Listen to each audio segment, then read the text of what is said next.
Hello students, so welcome to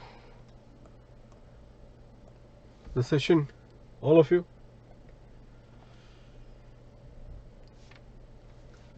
जल्दी से confirm करवा दीजिए स्टूडेंट्स.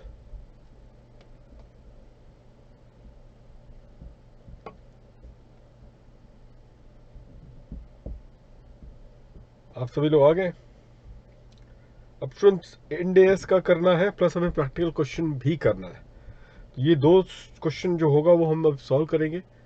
एक इंडेस को लेके फिर एक प्रैक्टिकल क्वेश्चन कॉम्प्रिहेंसिवली जो होगा वो हम लोग सॉल्व करेंगे सो दैट ये मैथ का कंसेप्ट पूरी तरह से कंप्लीट हो जाए.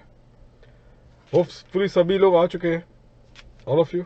एक बार जल्दी से कंफर्म करवाना चालू कर दो, then we can start with this.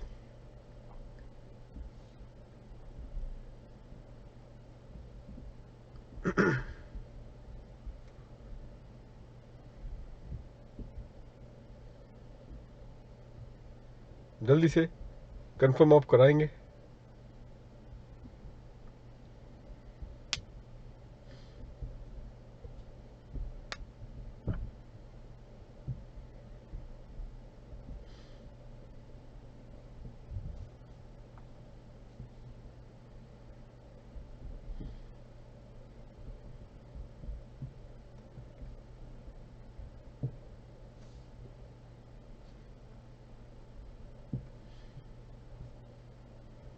चलिए स्टूडेंट्स, अब सबसे पहले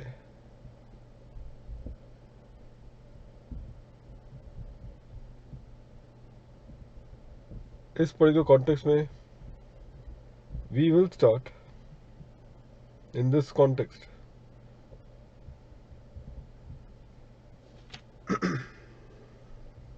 चलिए स्टूडेंट्स,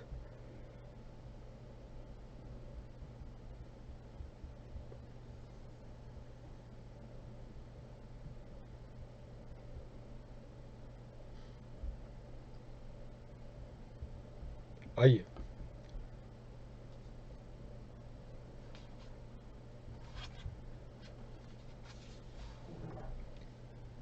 अब स्टूडेंट्स यहाँ पे we will look into this particular point, और अगर टाइम मिले तो ये पर्टिकुलर क्वेश्चन का हम थोड़ा सा बहुत वो भी जो ये था अपना ट्रस्ट का, उसका भी मैं आपको एक छोटे केस स्टडी को ये अभी बना के या फिर संडे की क्लास में we will look upon to the 3 case study जो मैंने बताया था. एक तो MAT and penalty, MAT and M foreign tax credit, और ये वाला जो पर्टिकुलर आज जो सबसे पहला एडजस्टमेंट किया था. ठीक है, अब पहले आ जाते हैं इसमें. All of you will come to this particular point. India से के एडजस्टमेंट पे आइएगा. Point number 10. इसका भी अपना एक बैकग्राउंड है, तो पहले बैकग्राउंड समझ लेते हैं. इंडेस का भी अपना एक बैकग्राउंड है students. So first we may have to understand the background.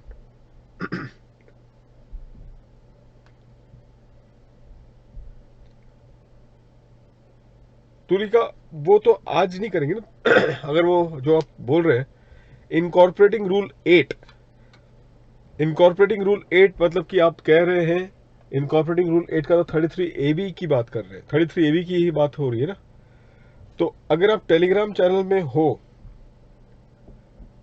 Telegram channel में अगर आप हो रूल 8 के कॉन्टेक्स्ट में, तो फिर मैं आप लोगों को एक रूल 8 का एक चाइल्ड लिमिटेड का क्वेश्चन है, वो अगर चाहिए तो मैं आपको टेलीग्राम चैनल में अपने सतारा का उसमें डाल के दे दूंगा. उसमें वो full fledgedly computation of the total income का है क्वेश्चन. तो I can give it to you one particular Q&A, उसमें मैं बता दूंगा आपको. ठीक है, अगर आप वो चैनल में हैं तो मैं ऋषिकेश जी के थ्रू से वो क्वेश्चन आप लोगों को दिलवा देता हूँ. चलिए स्टूडेंट स्टार्ट करें अभी. I think all of you are there. तो इंडेस का एडजस्टमेंट्स को लेके पहले तो ध्यान रखें कि क्या करना है. वही थीम स्टूडेंट जो हमने रखी थी, याद करो क्या थीम था हमारा, कि भाई आप सभी लोगों को एक चीज़ ध्यान रखना है कि इंडेस का एडजस्टमेंट आपको अब पता ही था. मैंने पहले पार्ट में, इसके पहले वाले पार्ट में भी हमने ये डिस्कशन किया हुआ था. तो इन दिस कॉन्टेक्स्ट मैं टेलीग्राम चैनल में ही भेज दूंगा स्टूडेंट्स सभी लोगों को वो क्वेश्चन, मैं विद सॉल्यूशन मैं आप लोगों को उसमें दे दूंगा, स्क्रीनशॉट ऐसे डाल के आप लोग बस देख लीजिएगा, ठीक है ना। तो अभी फिलहाल आप इसमें फोकस करें। तो इंडेक्स का एडजस्टमेंट स्टूडेंट्स, अब आपको पता है कि ये दो टाइप की कंपनी है, थोड़ा सा फोकस करना। हमने स्टूडेंट्स देखा था पहले पार्ट में जब हमारा डिस्कशन चल रहा था कि ये था फोकस पॉइंट की there has to be a congruence, जो बराबरी होनी चाहिए। तो तभी हमने फोकस किया था बराबरी किस में होनी चाहिए, between the normal provision of the income tax law and as compare to the book profit. तो उसी कॉन्टेक्स्ट में नॉर्मल प्रोविजन में जो सिचुएशन बना हुआ था उसी के मुताबिक बुक प्रॉफिट में भी एडजस्टमेंट ली जा रही थी। ये हमने कुछ एडजस्टमेंट देखे थे in part A of our lecture, ठीक है। अब यहां पर भी जो हम इंडेक्स का एडजस्टमेंट अभी देखने जा रहे हैं, यहां पर भी इंडेक्स का जो एडजस्टमेंट जो हम लोग देखने जा रहे हैं उस कॉन्टेक्स्ट में स्टूडेंट क्या होगा कि इंडेक्स के एडजस्टमेंट के कॉन्टेक्स्ट में ये है कि आप नोटिस करना आज की तारीख में there are two types of company which is there in existence. दो टाइप की कंपनी जो आज की तारीख में एग्जिस्टेंस में है, वो दो टाइप की कंपनी कौन सी है? एक वो कंपनी जो क्या है इंडेक्स फॉलो करना उसके लिए मैंडेटरी होगा, और एक दूसरी कंपनी जिससे इंडेक्स फॉलो करना मैंडेटरी नहीं है। So there are two types of company, which one which is subject to the mandatory requirement to follow index, and second company जिसको इंडेक्स फॉलो करने की रिक्वायरमेंट नहीं है। तो अब आप नोटिस करना कि दोनों में अब क्या है, डिफरेंशिएशन आ गया है। और ये जो एडजस्टमेंट हम लोग जो भी करने जा रहे हैं उसका मेन ऑब्जेक्टिव या मकसद क्या है, दोनों में बराबरी लाना। जो अभी जो हम करने जा रहे हैं उनका जो मेन मकसद है वो क्या है, दोनों में क्या करना, बराबरी लेकर आना है। और यही रीजन है कि ये इंडेक्स की एडजस्टमेंट की जाएगी। तो एग्जैक्टली ये एडजस्टमेंट क्या होगा, नोटिस करना। जैसे बताया गया था कि इंडेक्स वाली जो कंपनी होगी उन्हें फेयर वैल्यू के हिसाब से, उन्हें फेयर वैल्यू के हिसाब से क्या करना होगा, they will have to determine their profit and loss account, PNL वो उसी हिसाब से लाएंगे। और फिर उनकी बैलेंस शीट में जो एसेट्स भी जो होंगी वो फेयर वैल्यू के हिसाब से रिपोर्ट की जाएंगी। उसका सेकंड इफेक्ट का इम्पैक्ट उनके finally profit and loss account में आना है, यही होगा, इजंट इट। सो देयरफॉर उनकी प्रॉफिट तो बढ़ जाएगी, उनकी जो प्रॉफिट एंड लॉस अकाउंट तो बढ़ जाएगी। किन की बात कर रहा हूं मैं, वो कंपनी जिन पे इंडेक्स मैंडेटरी है, एज कंपेयर टू वो कंपनी जिसको इंडेक्स एप्लीकेबल नहीं होगा। उन्हें तो जो प्रॉफिट एंड लॉस अकाउंट है, क्या उन प्रॉफिट एंड लॉस अकाउंट पे क्या उन्हें कोई फेयर वैल्यू का इंपैक्ट दिखाना है? The answer is no. क्यों? क्योंकि उनका तो हिस्टोरिकल कॉस्ट पे चल रहा है, तो उसकी वजह से उनका कोई नेट प्रॉफिट के अंदर कोई फेयर वैल्यू का इफेक्ट तो आएगा नहीं। और इसी वजह से आप नोटिस करना इंडेक्स वाली कंपनी का profit and loss account artificially बहुत बढ़ जाएगा। इंडेक्स वाली कंपनी का profit and loss account artificially बहुत बढ़ जाएगा as compare to a non index company जिसकी प्रॉफिट एंड लॉस जो रहेगी रिलेटिवली कम रहेगी, लोअर रहेगी। और अगर ये बात है तो आपको तो पता ही है कि 115 JB में जो बुक प्रॉफिट का जो बेस अमाउंट है वो क्या है, प्रॉफिट एंड लॉस अकाउंट है। जो बुक प्रॉफिट का जो बेस अमाउंट क्या है, प्रॉफिट एंड लॉस अकाउंट है। तो फिर इंडेक्स कंपनी का, इंडेक्स कंपनी की अगर हम बात करें तो आप बोलोगे कि वो हायर प्रॉफिट में क्या होगा, बुकिंग होगी उसकी, और हायर बुक प्रॉफिट उसका बनेगा as compare to a non index company जिसकी नेट प्रॉफिट जो है वो कम है। तो कॉन्सिक्वेंशियली बुक प्रॉफिट भी तो कम होगा। और इस वजह से आप खुद ही देख सकते हो कि बेचारा एक जो इंडेक्स फॉलो कर रहा है कंपनी, उसकी मैट लायबिलिटी आर्टिफिशियली बढ़ गई है as compare to a non index company जिसकी मैट की लायबिलिटी रिलेटिवली कम रहेगी। और इसी वजह से दोनों में बराबरी करने के लिए, दोनों में क्या बराबरी करने के लिए ये पर्टिकुलर अमेंडमेंट डाले गए हैं। सो what is this amendment all about? ये पर्टिकुलर कॉन्टेक्स्ट में यहाँ पे अमेंडमेंट डाले गए हैं ताकि क्या हो जाए कि दोनों के बीच में बराबरी हो जाए। तो वो जो इंडेक्स वाली जो कंपनी है जिसकी प्रॉफिट आर्टिफिशियली बढ़ गई थी, उसको काफी हद तक इस एडजस्टमेंट द्वारा उसकी प्रॉफिट कम करने की कोशिश की गई है, सो दैट जो आर्टिफिशियल जो प्रॉफिट बढ़ाया गया है because of the fair value accounting वो उन्होंने कम कर दिया है इस एडजस्टमेंट के द्वारा। चलिए जल्दी से एक बार देख लेते हैं what this adjustment is all about. आइए students, let's have a look. Point number 1, items in OCI in the statement of profit and loss. Items in OCI in the statement of profit and loss account under the head item that will not be reclassified to the profit and loss account. ये OCI आप इंडेस वाले जो student होंगे उनको थोड़ा बहुत पता होगा, या अकाउंटिंग में आपने पढ़ा होगा कि ओसीआई स्टेटमेंट बनाना पड़ता है सारे इंडेस कंपनी को। तो उसके दो भाग होते हैं। पार्ट एक ए होता है जो कि वो ओसीआई के स्टेटमेंट जो पीएनएल के अंदर शामिल होती है, प्रॉफिट एंड लॉस अकाउंट में जो शामिल होता है, और वो पार्ट बी जो कह सकते हैं या बिलो द लाइन हम जो कहते हैं उसको, वो अमाउंट जो प्रॉफिट एंड लॉस अकाउंट का हिस्सा नहीं बनता। तो हमें प्राइमरी क्या करना है, वो आइटम जो देखो प्रॉफिट एंड लॉस अकाउंट का हिस्सा बन गया है उसकी तो हमें चिंता नहीं करनी है, लेकिन वो items in OCI in the statement of P&L under the head item that will not be reclassified to the profit and loss account, वो आइटम जिसे प्रॉफिट एंड लॉस अकाउंट में रिक्लासिफाई नहीं करना है, वो बोला गया कि उसमें हमें ऐड और लेस करना है। क्या ऐड और क्या लेस करेंगे? तो ऐड आप करेंगे the amount which is been credited to the OCI, जो ओसीआई में क्रेडिट है वो पूरा ऐड कर लो, जो ओसीआई में डेबिट है उसको रिड्यूस कर लो। अब आप बोलोगे सर अगर ओसीआई में सारे ऐड और सारे लेस करना है, जो कि आपने फेयर वैल्यू अकाउंटिंग की इफेक्ट दी है, उसके सारे क्रेडिट के ऐड करवा देने हैं और उसके सारे डेबिट के लेस करवा देने हैं, तब तो आपने आर्टिफिशियली क्या कर दिया है, अपने प्रॉफिट को डिटरमाइन किया है, और फिर आप बुक प्रॉफिट को क्या करोगे, उस पर मैट लगवा दोगे। तो कहां पे ये इसका इफेक्ट हुआ जो आप कह रहे थे?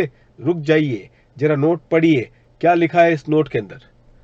तो बात सही है कि जो आपने नेट प्रॉफिट लाया है उसमें वो ओसीआई के credits which is not reclassified in the profit and loss account, वो क्रेडिट को आपको ऐड करने हैं और उसके करस्पॉन्डिंग डेबिट को आपको लेस करने हैं। बात सही है, लेकिन क्या, इन सारे केसेस को छोड़ के जो कि आपको नोट में दिए गए, तो वो कौन से हैं केसेस जिसको आपको नोट में दिए गए? Let's read this one out. Note, no add or less of the items shall be made in respect of what? Revaluation for assets, in respect of point number A, revaluation of the asset, or point number B, gain or loss from investment in equity instrument designated at fair value through OCI, unless what? Unless the assets or investment is retired, जब तक हमने उसे बेचा नहीं होगा, dispose और realise, तब तक क्या है, उसको हमें क्या नहीं करना है, प्रॉफिट में कैप्चर नहीं करना है, तब तक हमें उसे प्रॉफिट में कैप्चर नहीं करना है।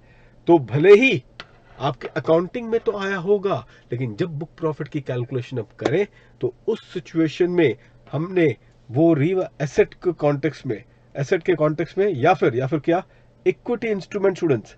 तो point number 1 asset, point number 2 equity instrument primary, इनको हमें कंसिडर नहीं करना है। कब तक? जब तक वो उसको एक्चुअली हम उसे डिस्पोज ऑफ नहीं कर लेते हैं, तब तक। ठीक है। तो अच्छा, इसके अंदर स्टूडेंट्स ये जो एसेट है ना, आप बोलोगे सर ये एसेट के अंदर क्या आता है? तो ठीक है, मैं आपको बताता हूँ। ये एसेट वाला ना इंडेस वाले एसेट्स है। अगर आप देखोगे ये एसेट्स में जो बोले गए हैं ये सारे इंडेस वाले एसेट्स है। इंडेस वाला का जो रेफरेंस दिया गया है यहाँ पे, आपको जो इंडेस का जो रेफरेंस दिया गया है, इस इंडेस के कॉन्टेक्स्ट में लगभग सारे ही एसेट आ जाते हैं। मैक्सिमम वाले एसेट इस इंडेस में कवर हो गए, सारे एसेट्स आ गए लगभग। प्लांट एंड मशीनरी से लेके सारे बिजनेस एसेट स्टूडेंट्स ये कवर्ड है।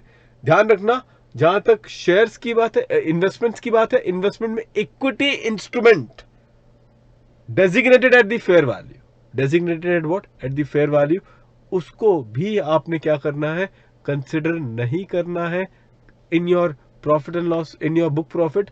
कब तक नहीं करना है? जब तक उसे आपने एक्चुअल बेच नहीं दिया है, तब तक। So till the time it has been disposed of, you are not going to consider the profit, the notional profit in the book profit. तो स्टूडेंट्स ये वाला पॉइंट है। पॉइंट नंबर 2 देखो, डीमर्जर वाला पर्टिकुलर पॉइंट में भी इसको बाहर निकाला गया। अब डीमर्जर को क्यों बाहर निकाला गया, उसका रीजन क्या है? So what is the reason for the demerger को बाहर निकालने का रीजन स्टूडेंट्स ये है कि डीमर्जर को उन्होंने क्या कर दिया, एक तरीके से टैक्स न्यूट्रल। डीमर्जर आपको पता ही है, इट इज टैक्स न्यूट्रल। आप नॉर्मल प्रोविजन में भी क्या है, 47 में उसकी जगह आ जाती है। तो डीमर्जर को टैक्स क्योंकि न्यूट्रल का दर्जा दिया गया है, इस वजह से उसको डीमर्जर के कॉन्सिक्वेंस पे जो भी नोशनल गेन या लॉस अगर अराइज हुए होंगे तो उसको भी आप बुक प्रॉफिट का हिस्सा नहीं मानोगे। पॉइंट नंबर 3 स्टूडेंट्स काफी इंपॉर्टेंट है। पॉइंट नंबर 3, इस पे आप नजर बना के चलना और एग्जामिनेशन में कैसे क्वेश्चंस पूछे जाएंगे उस पे आप लोग ध्यान रखना। पॉइंट नंबर 3 की मैं बात कर रहा हूं। क्या है पॉइंट नंबर 3? क्या होता है स्टूडेंट, जो फर्स्ट ईयर वाली जो कंपनी होती है उस पर आपको थोड़ा केयरफुल रहना है। ये सबसे बड़ा ये सिचुएशन बनता है इन respect of the first year company. जो फर्स्ट ईयर जब कन्वर्जेंस उसकी होती है ना, तो उस पर आप सोचो क्या गुजरेगी।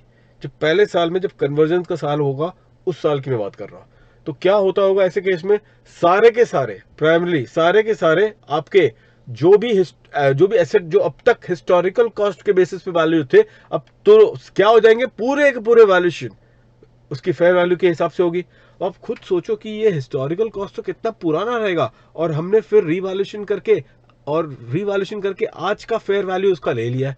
तो आप सोच रहे हो फासला कितना बड़ा होगा दोनों के बीच में। क्योंकि ध्यान रखना, एक बार आपने फेयर वैल्यू के हिसाब से रीवैल्यू कर दिया, तो अगले साल तो आपको सिर्फ ईयर टू ईयर का गेम खेलना है, तो आपको इंक्रीमेंटल ही इसका क्या देना है, इफेक्ट देना है। हर साल सिर्फ आपको इंक्रीमेंटल देना है। लेकिन जब पहले साल की बारी आएगी, तब आप सोच रहे हो वो फासला कितना बड़ा रहेगा। और इसी वजह से क्या एक साथ हम पूरा का पूरा वो डिफरेंस का एडजस्टमेंट दिलवा देंगे एज पीए, जो भी डिफरेंस का क्या एक साथ हमें एडजस्टमेंट ऐड या लेस करवा देना चाहिए in determining the book profit? And answer is no. उन्होंने यहां पर कहा कि जो पहले साल का जो ट्रांजिशन हुआ है, तो उसमें जो डिफरेंस बने हैं, वो डिफरेंस को आप एक साथ उसके रिकॉग्नाइज नहीं करोगे, उसको आपको करना होगा ऑन द बेसिस ऑफ 1/5। तो 1/5 मतलब प्रो रेटा बेसिस पे 5 साल का स्प्रेड आपको ट्रांजिशन अमाउंट का देना होगा। लेकिन ध्यान रखना स्टूडेंट्स, इसमें भी वही कंसेप्ट है। क्या कंसेप्ट है कि जो इंडेस वाले जो एसेट है, इंडेस 16 एंड इंडेस 38, और इक्विटी इंस्ट्रूमेंट वाले जो एसेट होंगे, उन एसेट के कॉन्टेक्स्ट में मैंने आपको क्या बताया था, क्या उनकी रिकॉग्निशन आपको देनी पड़ेगी इन द ट्रांजिशन अमाउंट 1/5 जिसका आपको ऐड या लेस करना है? And the answer is no. मैंने पहले भी कहा था कि इनका तो आपने लेना होगा only eight the time of actual retirement. तो जब आपने इक्विटी इन्वेस्टमेंट बेचा है, या फिर जब आपने ये सारे स्पेसिफाइड एसेट बेचे हैं, तब जाके ही आपको उसकी रिकॉग्निशन लेनी होगी on a real basis. And therefore transition amount में भी ये सारे नोशनल वैल्यू का कोई भी योगदान नहीं होगा। ये सारे नोशनल अमाउंट का कोई भी योगदान नहीं होगा। तो किस नोशनल अमाउंट की हम बात करें? वही जो अभी हमने थोड़ी देर पहले डिस्कस किया था। देखिए जल्दी से यहाँ पे क्या लिखा गया स्टूडेंट्स, ट्रांजिशन अमाउंट। देखो यहाँ पे year of convergence and each of the 4 previous year. Year of conversion जिस साल आपने किया, उस साल में 1/5 पहला साल हो जाएगा, और अगले 4 साल में और बैलेंस जो 4 और 1/5 का जो बचा है, वो आपको उसका इफेक्ट दिलवाना है। या तो वो ऐड होगा या फिर लेस होगा, डिपेंडिंग अपॉन पलड़ा किसका भारी हुआ है, क्रेडिट का या डेबिट का, एज द केस में भी। ट्रांजिशन अमाउंट में देखो क्या लिखा गया है, amount adjusted on in other equity excluding capital reserve and security premium, उनको छोड़ के ऑन कन्वर्जन डेट, ठीक है, further excluding adjustment on this date. कौन से एडजस्टमेंट को छोड़ के? OCI, adjustment on this date in OCI, gain or loss on investment on equity of the equity at the face value, the fair value, PPE intangible asset at fair value, revaluation surplus for the assets, Ind AS 1638, investment in subsidiaries, ये भी एक है, ध्यान रखना, subsidiaries joint venture, उनको भी छोड़ के, और finally translation difference of foreign operations. तो ये कुछ पॉइंट है जिनको आपको एक्सक्लूड करके, मतलब इन्हें आपने इनके जो फेयर वैल्यू के बेसिस पे जो भी ऐड या लेस हुआ होगा, उसको आपको ट्रांजिशन अमाउंट में कंसिडर नहीं करना है, और बैलेंस ही जो आपका जो फेयर वैल्यू के हिसाब से आपका ऐड और लेस होगा, वही ट्रांजिशन अमाउंट का प्राइमरी क्या है, वो उसका अमाउंट का एक उसमें वो ट्रांजिशन अमाउंट के अंदर शामिल होगा, और फिर उस नेट ट्रांजिशन अमाउंट का आपको क्या करना होगा, 1/5 ले लेना। So the bottom line therefore students is this, कि इंड एस के एडजस्टमेंट के कॉन्टेक्स्ट में, अब यहाँ पे आईसीआई ने कुछ क्वेश्चंस भी आपको मालूम है, एक दो तो क्वेश्चन आपके पास है, मौजूद है, जो आईसीआई ने आई थिंक कौन से तो अटेम्प्ट में पूछा था, if I am not mistaken November 18 का अटेम्प्ट में था, नवंबर 18 वाला अटेम्प्ट था। ये क्वेश्चन बैंक तो है आपके पास, लगभग 2 या 3 अटेम्प्ट पे आईसीआई ने बराबर इस पे क्वेश्चन पूछा हुआ है। तो मैं तो यही चाहूंगा कि आप लोग वो सारे क्वेश्चंस देखेंगे भी, प्राइमरी अपनी प्रैक्टिस को और अच्छा करेंगे, प्लस अभी हम लोग और एक क्वेश्चन करने जाएंगे जो एक काफी कॉम्प्रिहेंसिव क्वेश्चन होगा, विच जैसे कि मैंने पार्ट ए में भी आपको बताया था कि एक अमेंडमेंट है, सॉरी एक केस लॉ है, जिस केस लॉ का इफेक्ट मैंने इस प्रैक्टिकल क्वेश्चन के अंदर दिया है। कैसे दिया है वो हम लोग देख लेंगे। नवंबर 18 बिल्कुल ध्रुव, ओल्ड कोर्स, इन्होंने कह दिया। नवंबर 18 अटेम्प्ट, ओल्ड कोर्स। अब स्टूडेंट्स यहाँ पे प्लीज थोड़ा सा केयरफुल रहना इस कॉन्टेक्स्ट में। यहाँ पे इस सिचुएशन में, हाँ मैं अभी क्वेश्चन करवाने जा रहा हूँ, इस इंडेक्स के क्वेश्चन भी रहेगा इसमें। आप लोग एक चीज अब नोटिस करना, यहाँ पे सब लोगों ने ये चीज कर लिया होगा, तो इंडेक्स के एडजस्टमेंट में अभी भी ध्यान रखना कि आपको ओसीआई की जो स्टेटमेंट है जिसमें with items which will not be reclassified in the profit and loss account, उसके सारे क्रेडिट आपको लेने हैं, सारे डेबिट आपको लेने हैं, except for the following amount. और वो अमाउंट कौन सा होगा? The changes in the revaluation of the asset. कौन सा एसेट है? जो स्पेसिफाइड एसेट जो इंडेक्स का रेफरेंस दे रखा है, और दूसरा क्या है? Equity instrument. तो ये दो पर्टिकुलर कैटेगरी आप लोग ध्यान रखना, क्योंकि इनका ये एसेट्स और इक्विटी इंस्ट्रूमेंट का वैल्यूएशन तभी होगा, कब होगा बताओ जल्दी से, जब आप उसको एक्चुअली क्या करेंगे? ट्रांसफर करेंगे तब। तो unless and until you would have sold it, तब तक आपको इसकी वैल्यूएशन नहीं लेनी है, तब तक आपको इसकी वैल्यूएशन नहीं लेनी है। Fine. Demerger is always tax neutral, तो हमें डीमर्जर के टाइम पे जो फेयर वैल्यू बना है उसको हमें कंसिडर नहीं करना पड़ेगा in our book profit. That is our second point. और जो तीसरा पॉइंट है ईयर ऑफ कन्वर्जेंस के कॉन्टेक्स्ट में, तो होता क्या है कि आपको ट्रांजिशन अमाउंट आपको डिटरमाइन करना है, जिसका 1/5 का एडजस्टमेंट आपको देना है for a period of 5 years. और उस ट्रांजिशन अमाउंट में कौन सा अमाउंट आप कंसिडर नहीं करेंगे वो आप लोग ध्यान में रखिएगा, क्योंकि कुछ अमाउंट जो आपको दिख रहा है उसको तो आपको पता ही है कि आपको उसके जो इंक्रीमेंट या डिक्रीज इन वैल्यू तभी लेना है जब आपने क्या किया होगा? उसको एक्चुअली बेचा होगा तब। तो रियल बेसिस पे उसकी रिकॉग्निशन की जाएगी and not on notional basis. And that is the reason why आपको ट्रांजिशन में भी, ट्रांजिशन अमाउंट के कैलकुलेशन में भी आपको उसको कंसिडर नहीं करना है। Did you all got this one? तो स्टूडेंट्स ये वाला पर्टिकुलर पॉइंट चलिए अब कंप्लीट हो चुका है इस कॉन्टेक्स्ट में। अब आप नोटिस करना स्टूडेंट्स, यहाँ पे इस सिचुएशन में कैरिंग अमाउंट का ये पॉइंट आया था आपको। अब मैं यहाँ पे बताता हूँ, आप लोगों ने नोटिस किया ये स्टूडेंट्स, आप लोग ये पॉइंट नंबर 5 में ये नोटिस करना, ये हम लोग कर रहे थे इसी कॉन्टेक्स्ट को लेके। पॉइंट नंबर 5 में ये किसकी हम बात कर रहे थे? ध्यान से देखना इसको, all of you. Point number 5, so gain or loss on the units, transfer of units of the business trust referred to in 47। तो मैंने क्या बोला आपको कि भाई एक्चुअल गेन और लॉस लेना है आपने, ठीक है? एक्चुअल क्या करना है आपने? गेन और लॉस लेना है। तो जब आप एक्चुअल गेन और लॉस लोगे तो आपको रियल गेन और रियल लॉस लाना है, तो आपको क्या करना पड़ेगा? उसका सेलिंग प्राइस को कंपेयर करना पड़ेगा with the actual cost. Selling price को कंपेयर करना पड़ेगा विद द एक्चुअल कॉस्ट। तो वही हुआ है यहाँ पे, आप नोटिस कर रहे हो ये जो gain on transfer of units of business trust refer to in 47(7) which was computed by taking into account the cost of the shares. तो आपको यूनिट के ट्रांसफर पे क्या लेना होगा? The cost of the shares, the cost of the shares of the SPV, तो वो आपको लेना है। पॉइंट नंबर 2 में बताओ क्या लिखा है? The carrying amount of the shares at the time, the carrying amount of the shares at the time of exchange where such shares are carried at a value other than the cost through the profit and loss account। अब आप मुझे बताओ ये point number 2, अब क्योंकि आपने index आपको करवा दिया मैंने, क्या पॉइंट नंबर 2 को मैं समझाऊं कि इसको रहने दूं? वैसे आएगा नहीं क्वेश्चन में, एग्जामिनेशन में इतने बारीक तक, लेकिन अगर आप जिद करके रख रहे हो तो फिर मैं पॉइंट नंबर 2 को छेड़ने की कोशिश कर सकता हूं, अगर जिद आपने किया है तो। अदरवाइज वैसे एग्जामिनेशन में आने वाला तो नहीं है, लेकिन ध्यान रखना थोड़ा सा टेढ़ा पॉइंट है ये। बताओ कोशिश करूं मैं इस पर्टिकुलर पॉइंट नंबर 5 का जो पॉइंट नंबर 2 है, क्योंकि अब इंडेक्स आपने कंप्लीट कर लिया एडजस्टमेंट को लेके, बता दो आपके आज्ञा अनुसार ही आगे कार्रवाई की जाएगी। जल्दी बताओ।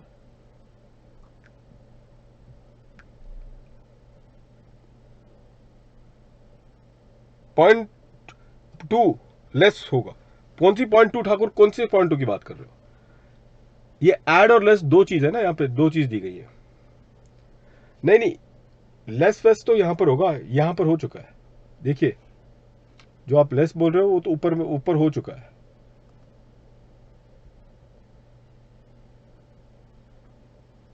दिनेश जी ने कहा है कि छेड़ दो सर, तो चलिए फिर एक कोशिश करते हैं, इसको जो तार है इसको छेड़ ही देते हैं। आप देखना अल्टीमेटली कि अगर आपको पकड़ में आए तो ठीक, नहीं भी आए तो भी ठीक, कोई इसमें ये नहीं है। आप लोग थोड़ा सा केयरफुल रहना। अच्छा, ये मैंने जो आपको करवाया था प्राइमरी, अब क्योंकि इंडेक्स का आपका कंप्लीट हो चुका है, we can now look into this one. मैंने स्टूडेंट्स आप लोग को ये सब चीज़ बता दिया था कि भाई देखो जनाब, ये जो आपने क्या करना है, आपका ये एक्चुअल गेन का ही क्या होगा, ये इफेक्ट जाएगा। यही मैंने बताया था ना आप लोग को, एक्चुअल गेन का इफेक्ट जाएगा। एक्चुअल गेन के इफेक्ट के लिए मैंने आपको क्या बोला था, मैंने आपको बोला था ये कि देखिए सेलिंग प्राइस जो होगा of the unit of the rate, selling price जो होगा of the unit of the rate, उसको आपको कंपेयर करना पड़ेगा किसके साथ, with the cost of the shares of the SPV, cost of the shares of the SPV. यही बात मैंने रखी थी, और उसी के कॉन्टेक्स्ट में अल्टीमेटली क्या था, जो डिफरेंस था वो डिफरेंस प्राइमरी वो आपका क्या होगा, वो आपके बुक प्रॉफिट में बैठेगा। तो ये एक्चुअल गेन की हम बात कर रहे थे। अच्छा, मैंने ये भी आपको बताया था कि जो आपका पीएनएल का लेकिन जो हाल रहेगा, जो पीएनएल का जो हाल रहेगा वो कुछ ऐसा रहेगा कि उसको कैरिंग अमाउंट जो, क्योंकि एक्चुअल पीएनएल में क्या हुआ रहेगा कि उसका selling price of the unit of the rate minus what the carrying amount, ये एक्चुअल उसका हाल रहेगा। तो आपका क्रेडिट हुआ रहेगा पीएनएल में, तो आपको उसको रिड्यूस करना है। डेबिट हुआ रहेगा पीएनएल में, कैसे डेबिट हुआ रहेगा, जबकि आपका जो सेलिंग प्राइस है of the unit of the REIT, जो सेलिंग प्राइस है of the unit of the REIT is less as compare to what, less as compare to the carrying amount जो आपने पिछला रिकॉग्नाइज किया था, उससे आपका लॉस है तो डेबिट हुआ होगा, तो उसे क्या करेंगे, एड बैक। अब ये वाला जो अगर आप देखो तो ये आपको स्टेटमेंट यहां पर मिल रहा है इस कॉन्टेक्स्ट में। अगर आप यहां पर देखेंगे तो देखिए स्टूडेंट्स, यहां पे स्टेटमेंट वैसे ही है। देखो लॉस हुआ रहेगा, एक्चुअल लॉस देख रहे हो आप लोग, ये जो एक्चुअल लॉस की जो बात हो रही है ना, actual loss of the transfer of units of REIT. तो जब रेट की यूनिट को ट्रांसफर किया था तो जो एक्चुअल लॉस होगा वो आपने क्या कर देना, ऐड कर देना। ये एक्चुअल लॉस कैसा रहेगा, selling price minus what, the carrying amount. और इसी वजह से एक्चुअल गेन अगर आया रहेगा आपको,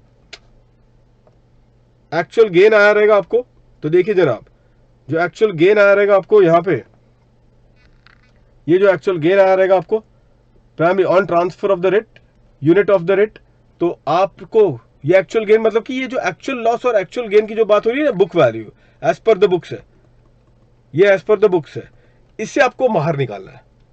ये जो एक्चुअल गेन और जो एक्चुअल लॉस है, इसे आपने क्या करना, बाहर निकालना। नहीं ध्रुव बराबर है, सही है ये। तो उस कॉन्टेक्स्ट में, इस कॉन्टेक्स्ट में ये जो लेस जो होगा primary actual gain on transfer of unit, जो ये जो है ये एक्चुअल गेन का मतलब है which is as per the books primary. तो उस कॉन्टेक्स्ट में selling price minus what, the carrying amount, ये क्या होगा, अगर वो ज्यादा है तो क्रेडिट साइड में गया होगा आपका, जो मैंने अभी आपको केस स्टडी के द्वारा बताया। तो वो क्या करेंगे, आप उसे लेस कर देंगे, क्योंकि हमें कैरिंग अमाउंट से नहीं करना है कंपेयर, हमें करना है कंपेरिजन किससे, with the cost of the shares, with the cost of the shares, isn't it? So that is how we will be considering this particular part in this context. तो ये वाला जो आप इसमें एकदम क्लियर रहे, पॉइंट नंबर 4 में ये जो एक्चुअल लॉस का मतलब क्या है, ये ध्यान रखना। ये एक्चुअल लॉस का मतलब है इन दिस कॉन्टेक्स्ट, एक्चुअल लॉस का मतलब या फिर एक्चुअल गेन का मतलब है as per books, as per books, ये दोनों जो है ना, ये है as per books. Actual loss और एक्चुअल गेन है एज पर द बुक्स, ठीक है। तो ये पॉइंट नंबर 4 जो ठाकुर है इस कॉन्टेक्स्ट में, पॉइंट नंबर 4 की मैं बात कर रहा हूं अभी फिलहाल में। पॉइंट नंबर 4 में जो एक्चुअल लॉस और जो एक्चुअल गेन जो दिया है वो उस कॉन्टेक्स्ट में आया हुआ है, ठीक है। अब मैं पॉइंट नंबर 5 में आ रहा हूं।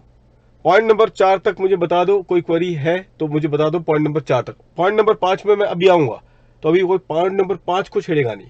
पॉइंट नंबर 5 में मैं अभी आऊंगा, 4 तक मुझे बता दो। कोई भी कुछ इस टाइप का कोई क्वेरी होगा तो 4 तक जल्दी बताओ, फिर मैं 5 को बता के फिर हम लोग इसको कंप्लीट कर देंगे, और फिर we will move to this one. ठीक है, हाँ ये एज पर बुक्स है, ये जो है ना एक्चुअल लॉस और ये एज पर बुक्स है। पॉइंट नंबर 4 तक बताओ। बिल्कुल ठाकुर, एज पर बुक्स ही है ये, ठीक है, तो इस वजह से जो मैंने वहां पे भी अपने, आपने तो स्लाइड को कॉपी कर ही दिया होगा, तो अभी हम लोग क्या कर रहे हैं, जो हमने केस स्टडी बनाया था उसको बस यहाँ पे कनेक्ट कर रहे हैं। ठीक है, 4 तक तो कोई ठीक, सब ठीक है, चलो सबने बोला सर 4 तक ठीक है, 5 में आओ। 5 में मैंने क्या बताया आपको कि जनाब आपने एक्चुअल गेन को क्या करना है, कैप्चर करना है। ठीक है, एक्चुअल गेन को कैप्चर करना। अब एक्चुअल गेन का मतलब क्या होगा, एक्चुअल गेन कैसे होगा, जब आपने यूनिट ऑफ रेट को बेचा होगा, और फिर देखिए उस यूनिट ऑफ रेट को बेच के आपने कंपेयर करना किससे, with the cost of the shares of the SPV. SPV के शेयर्स से कंपेयर करना आपने, कॉस्ट ऑफ द शेयर, तब जाके रियल गेन आएगा। देखिए फिर ये रियल गेन, इस कॉन्टेक्स्ट में ये रियल गेन आ गया। आप सभी लोगों की दिक्कत ये थी, ये पॉइंट टू को लेके। अब क्योंकि इंडेस छेड़ चुका है हम लोग ने, हमारे पूरे एडजस्टमेंट में, तो पॉइंट 2 पे अब मैं आता हूं, कोशिश करते हैं। चलिए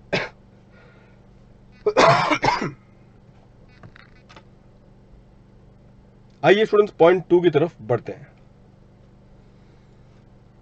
अच्छा, अब आप स्टूडेंट्स मुझे बताना, ये केस स्टडी पे बस एक बार वापस से क्विकली मैं आपको बता दूं कि हमारा ओरिजिनल केस स्टडी क्या था, तो मैं केस स्टडी को चेंज नहीं करूंगा। डीएलएफ लिमिटेड और इसका है DLF holding, DLF HL subsidiary company. ठीक है, और इसने बाद में रिट को क्या किया है, शेयर्स ट्रांसफर किए, और शेयर्स के ट्रांसफर के बदले उसको क्या मिला, यूनिट ऑफ रेट। इसके शेयर्स को ट्रांसफर करके उसे मिला है द यूनिट्स ऑफ रेट। अब स्टूडेंट्स यहां पे नोटिस करना, डीएलएफ लिमिटेड ये होल्डिंग कंपनी है। ठीक है, अच्छा आप मुझे बताओ, इसका इक्विटी शेयर्स, केस स्टडी 1 इसका ये दे रहा हूं, equity shares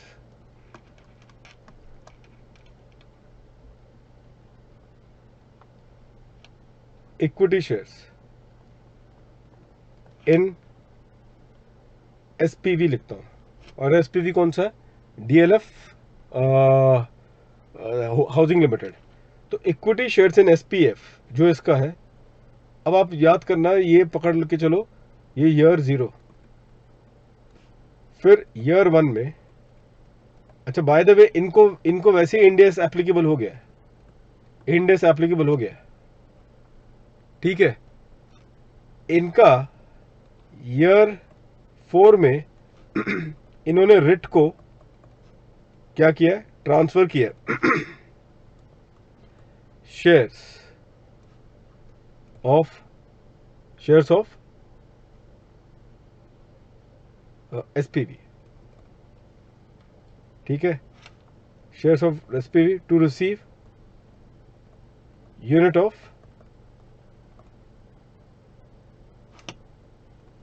of the REIT, और फिर यहां पे फाइनली क्या किया, यूनिट ऑफ रिट को बेच दिया गया, unit of REIT is sold.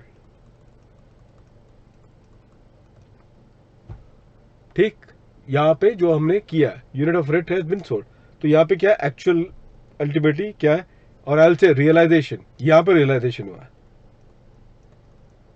मान सकते हो, ये रियलाइजेशन वाला पॉइंट है, यहां तक ठीक है ना। अब स्टूडेंट्स थोड़ा सा फोकस करना आप सभी लोग, इनको इंडेस वैसे एप्लीकेबल है, डीएलएफ लिमिटेड इंडेस वाली कंपनी है पहले से ही। आप मुझे बताओ कि जब यहां पर इसको फेयर वैल्यू पे तो लेकर आना पड़ेगा, फेयर वैल्यू पे लाना पड़ेगा कि नहीं लाना पड़ेगा, बिल्कुल लाना पड़ेगा। लेकिन ध्यान से सुनना, लेकिन क्या इसको, मेरा आंसर चाहिए सबसे, क्या जब आप बुक प्रॉफिट के कैलकुलेशन में क्या जो भी इसका जो फेयर वैल्यू हो रहेगा, रीवैल्यूएशन का इफेक्ट जाएगा, रीवैल्यूएशन इफेक्ट क्या जाने वाला है या नहीं, बुक प्रॉफिट में इसके रीवैल्यूएशन का इफेक्ट। आप बोलोगे किस बात की रीवैल्यूएशन, इंडेस होने की वजह से फेयर वैल्यू की रीवैल्यूएशन, क्या इनका रीवैल्यूएशन का इफेक्ट आने वाला है या नहीं, जल्द से जल्द बताएं स्टूडेंट्स, सारे स्टूडेंट्स अपना योगदान दें।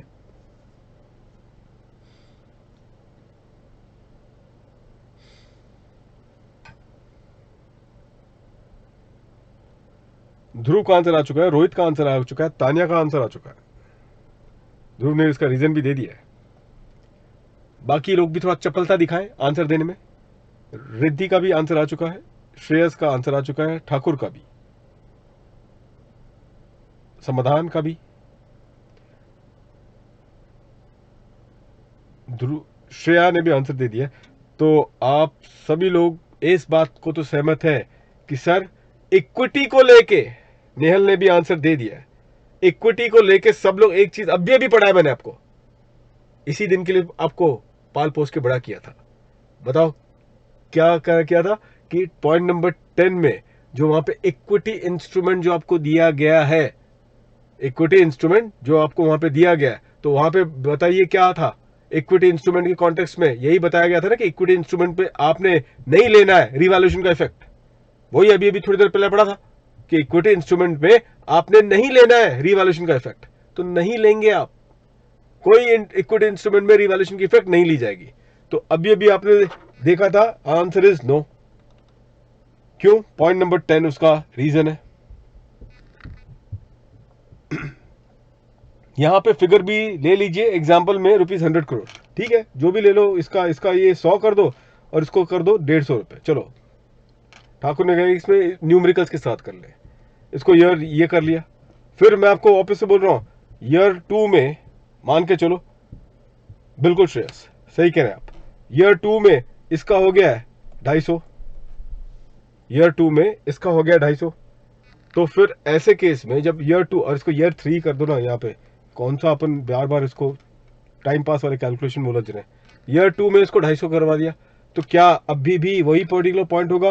क्या रिवैल्यूएशन की इफेक्ट बनेगी? And answer is no. क्यों? पॉइंट नंबर 10 में अभी अभी देखा था, जब तक डिस्पोज ऑफ नहीं करोगे तब तक प्राइमरी कुछ नहीं होने वाला।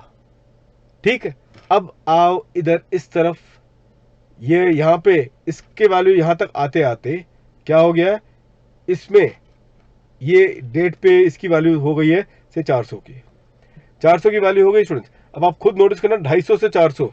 अब इसमें आप बोल सकते हो कि रिटायर हो गया, डिस्पोज ऑफ शेयर्स को निकाल दिया आपने, बिल्कुल सही कह रहे हो, लेकिन बचाने के लिए कौन आ रहा है? अब बताओ, इसमें बचाने के लिए आपको कौन आ रहा है? कौन आ रहा है बचाने के लिए? पॉइंट 10 नहीं आ रहा है बचाने के लिए, आ रहा है, बोल कौन आ रहा है? बताइए जल्दी से, कौन आ रहा है यहाँ पे आपको बचाने के लिए? पॉइंट नंबर 4, पॉइंट नंबर 4 ने आपको बचा दिया। बताइए स्टूडेंट्स, आप सभी लोगों को पॉइंट नंबर 4 की वजह से आप बचे हुए हो। फाइन, पॉइंट नंबर 5 तो एक्चुअल गेन की बात कर रहा है, अभी हमें नहीं आना है। पॉइंट नंबर 4 की वजह से आप बच गए हो, इस चीज की आपको बधाई दी जा रही है।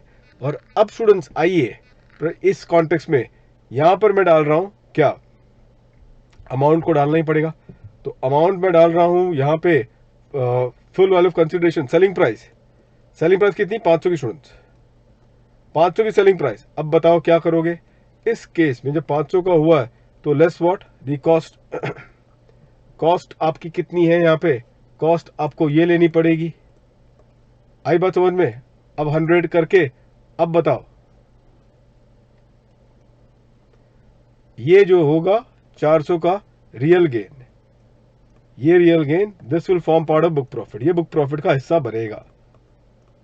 ठीक है, आप लोग अगर कॉपी कर ही रहे हो तो कर लो, तुरंत के तुरंत कॉपी कर लो, नंबर्स के साथ आपको दिया गया है इस वजह से।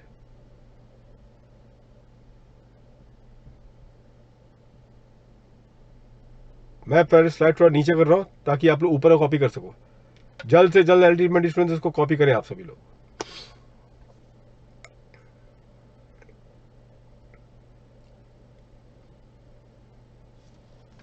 कर रहे हो कॉपी? हाँ सर, आराम से थोड़ा सो के देख रहे थे, थोड़ा नींद आ गई थी, आंख लग गई थी। क्या है ना, दोपहर के टाइम पे हम थोड़ा लंच करने के बाद थोड़ा सो जाते हैं, ऐसे ऐसे आधे लोगों की आंख लग रही है तो बाद में उठ रहे हैं बीच बीच में, यही हो रहा है ना? ईमानदारी से बताओ, बस अब एक दूरबीन की कमी रह गई है, बाकी अब सबकी पोल अब खुलने वाली है।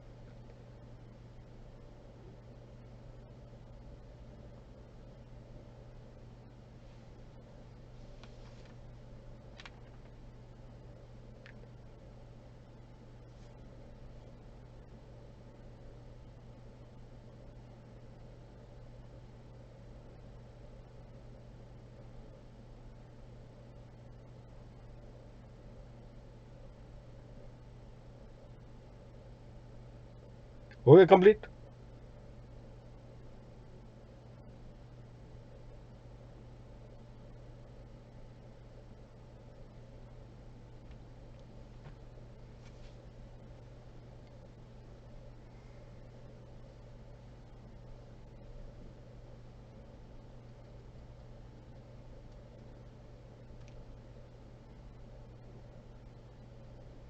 जल्दी मुझे बताते हुए रहना कि भाई कंप्लीट हो चुका है, नहीं तो ऐसे ही मैं भूत जैसा खड़ा रहूंगा आपके सामने।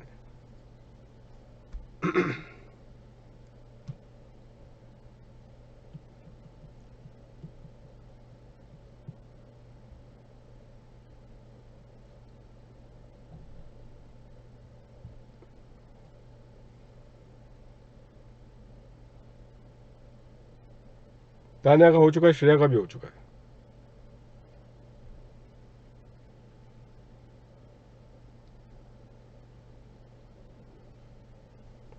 और बाकी लोगों को थोड़ा टाइम से आंख लग गई है, इसके लिए ये हो गया है। फोर्थ और पॉइंट वाला पॉइंट फोकस नहीं किया था, इसलिए डाउट आया था। अच्छा, फोर्थ वाले पॉइंट में नियल ने भी कंप्लीट कर लिया, दिनेश ने भी कर लिया। फोर्थ वाले पॉइंट में स्टूडेंट्स क्या हुआ होगा, डाउट आप लोग को आई है, बात सही कह रहे हो। तो उस वजह से आपने तभी तभी स्टार्टिंग में फोकस नहीं किया था। अब उन्होंने एक्चुअली जब रियल गेन, हमने तो रियल गेन को लाना है बुक प्रॉफिट में, उन्होंने क्या की होगी डिस्पोज ऑफ के टाइम पे, उन्होंने क्या किया होगा स्टूडेंट्स, उन्होंने क्या किया होगा अगर आप बताओ।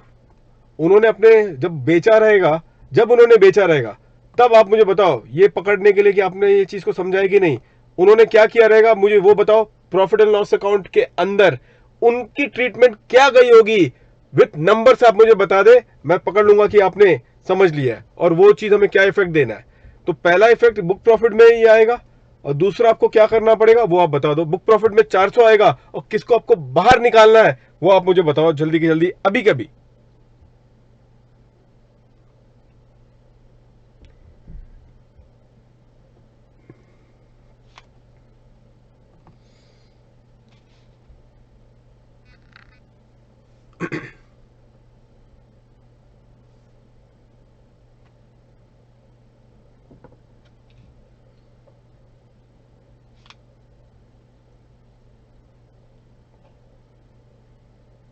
ध्रुव का आंसर आ गया पहले।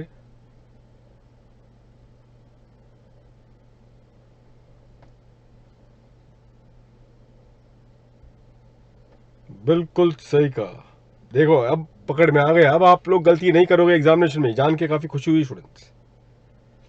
बुक प्रॉफिट में जो ऐड होगा ये ऐड करेंगे आप, और जो एक्चुअल गेन जो है जो लेस करेंगे, actual gain as per books जो है वो क्या करेंगे आप, लेस करेंगे।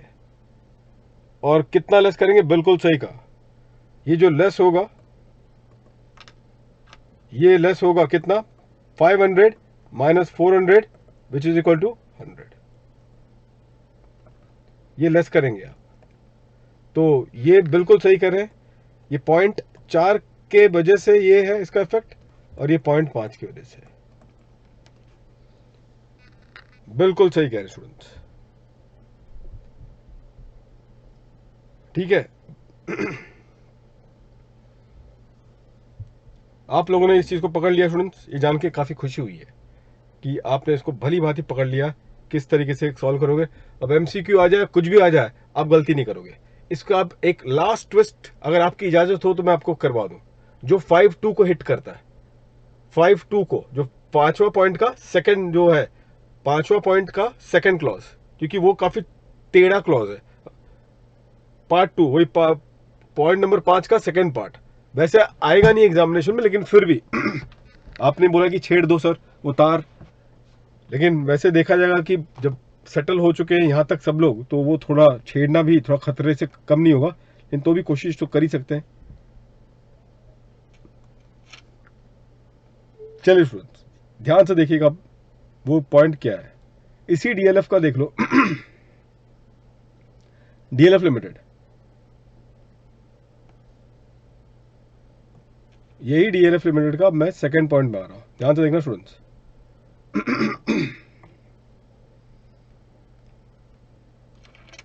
जिनको ये पॉइंट नहीं देखना है वो पानी पी के आ जाए तब तक। आइए स्टूडेंट, तब तक अपन ये वाला पॉइंट को ख़त्म करते हैं। DLF limited holding company. अब ये इसने क्या किया, इसके पास ध्यान से देखिएगा स्टूडेंट्स, इसके पास क्या है, ये DLF हाउसिंग लिमिटेड पे जो कि इसके SPV है, इसमें इसका क्या है, प्रेफरेंस शेयर्स है स्टूडेंट्स, प्रेफरेंस शेयर्स। कौन सा शेयर्स, प्रेफरेंस शेयर्स, ठीक है। आइए ईयर 0 और कॉस्ट जो होगा क्या था कोई भी कॉस्ट ले लो 100। आइए जनाब ईयर 1, ईयर 1 में इसका जो रिवैल्यूएशन हुआ, रिवैल्यूएशन है कितने का, इसका फेयर वैल्यू जो हुआ है 250 का हुआ है। अब आप मुझे बताओ रिवैल्यूएशन जो है 150 का, क्या ये revaluation 150 will it form part of, ध्यान से बताना आंसर, गलती नहीं होनी चाहिए, form part of book profit, क्या ये बुक प्रॉफिट का हिस्सा बनेगा या नहीं, ये क्वेश्चन अल्टीमेटली आपसे पूछा गया है, क्या ये बुक प्रॉफिट का हिस्सा बनेगा या नहीं, ये है क्वेश्चन आपके सामने।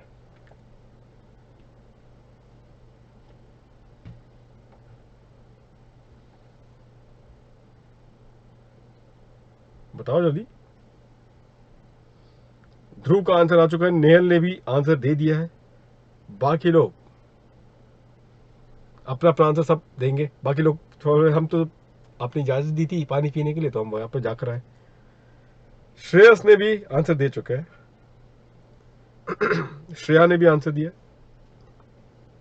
दिनेश का आंसर आ चुका है।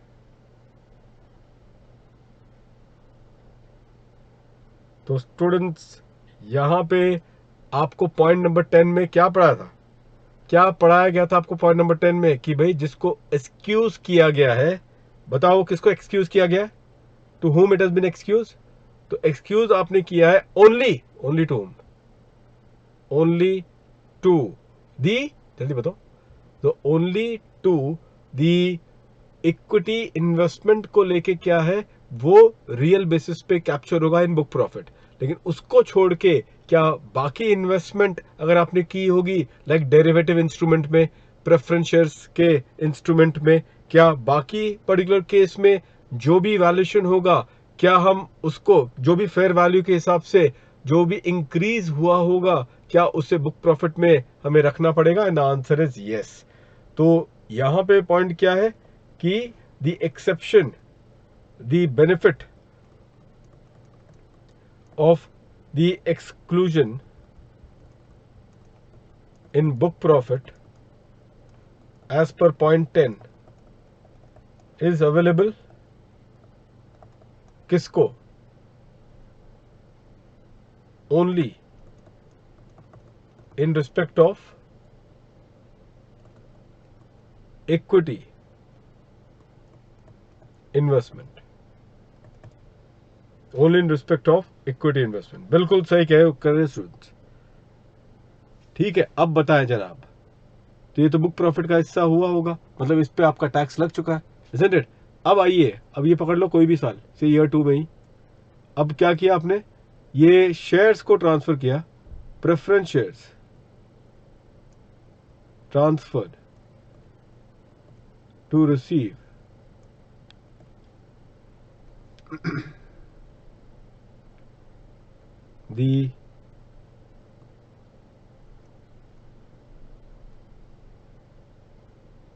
the units of writ, units of writ। हाँ होते हैं, वो भी होते हैं ठाकुर, इक्विटी भी होंगे और प्रेफरेंस भी होंगे, जो भी हो सकते हैं उनके शेयर्स। तो उसी कॉन्टेक्स्ट में, क्योंकि अगर इक्विटी होगा तो 0.52 के अंदर आप नहीं पहुंच पाओगे, 52 का जो होगा ना वो कभी नहीं बैठेगा, क्योंकि इक्विटी पे जो रिवैल्यूएशन है उसको 10 में रोका गया, वो आप उसे रिकॉग्नाइज करते ही नहीं हो, ठीक है ना, तो आप उसे रिकॉग्नाइज करते ही नहीं हो। अब आप मुझे बताना इस कॉन्टेक्स्ट में स्टूडेंट्स, इस सिचुएशन में तो यहां पे इसकी ये था कितना था स्टूडेंट्स, यहां पे से ₹400, ₹400। अब ये जो है, क्या इसका जो डिफरेंस है स्टूडेंट्स, इसके डिफरेंस में क्या आपको इसका बेनिफिट दिया जाएगा?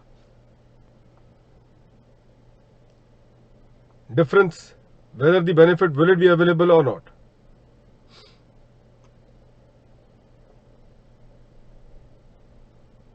एक बार आप जल्दी से प्रोविजन सब लोग पढ़ेंगे, all of you.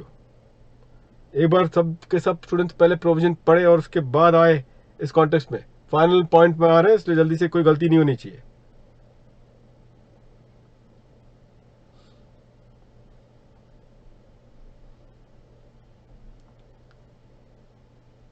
Final point पे एक बार जल्दी से सब लोग पढ़ लो।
बिल्कुल सही, बिल्कुल सही ध्रुव।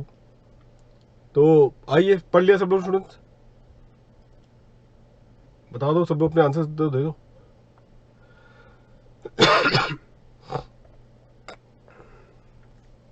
तो इसके लिए स्टूडेंट्स क्या हुआ होगा, यहां पे पॉइंट 4 में आ जाएगा, अटकेगा। देखो, नोटिस करना आपने, transfer of capital asset being shares of an SPV, word है शेयर्स। अब आई बात समझ में, सिर्फ शेयर्स को ही रखा गया, नहीं तो देखो जनरली होता क्या, इक्विटी शेयर्स, प्रेफरेंसेस वो स्पेसिफाई करते। लेकिन 47 के लिए प्लीज नोटिस करना स्टूडेंट्स, सेक्शन 47 के लिए they are only concern with the shares. Section 47 के लिए they are only concern with the shares. तो शेयर्स ऑफ द एसपीवी को अगर आपने ट्रांसफर किया टू दी रिट, और उसके बदले आपको क्या मिल गया है, उसके बदले आपको मिल गया है, क्या मिल गया है, the unit of shares of the SPV को आपने ट्रांसफर किया है, और करस्पॉन्डिंग टू दैट आपको मिल गया है द यूनिट्स ऑफ रिट। तो बताओ उस केस में जो भी गेन होगा, जो भी गेन होगा, तो यहां पे वो क्या बुक प्रॉफिट का हिस्सा बनेगा? And the answer is no. तो यहां पर आप नोटिस कर रहे हो, यहां पे नोटिस करना स्टूडेंट्स, ये जो 150 का देयरफॉर लिखेंगे हम लोग, therefore the book profit, sorry, therefore the gain of ₹150 shall not form part of the book profit.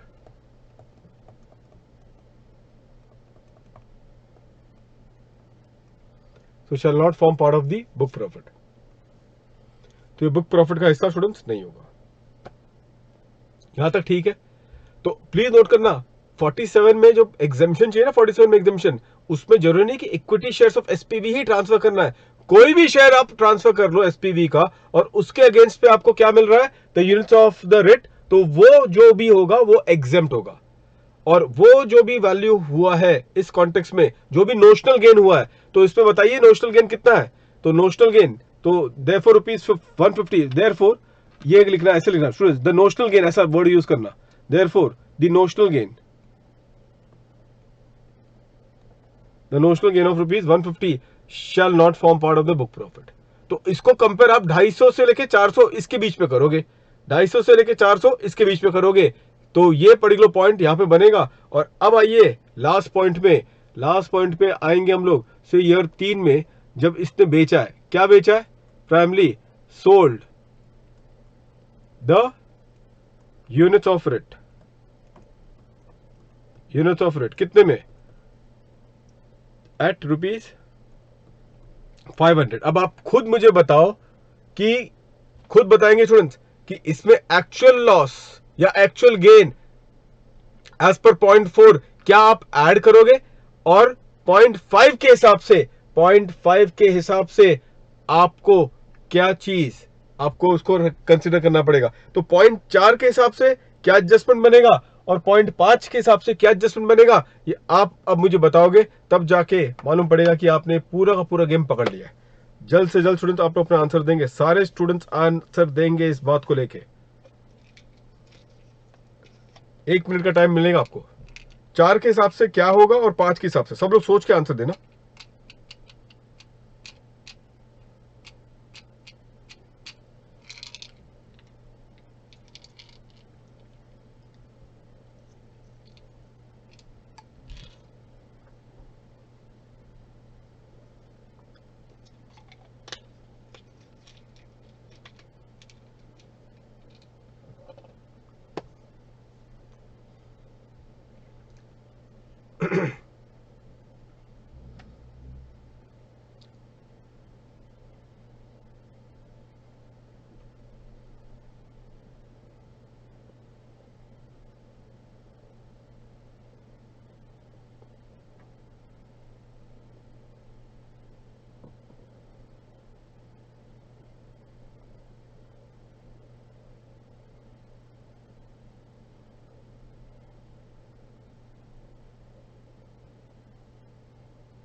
चलिए स्टूडेंट्स आंसर देना स्टार्ट करेंगे सभी लोग।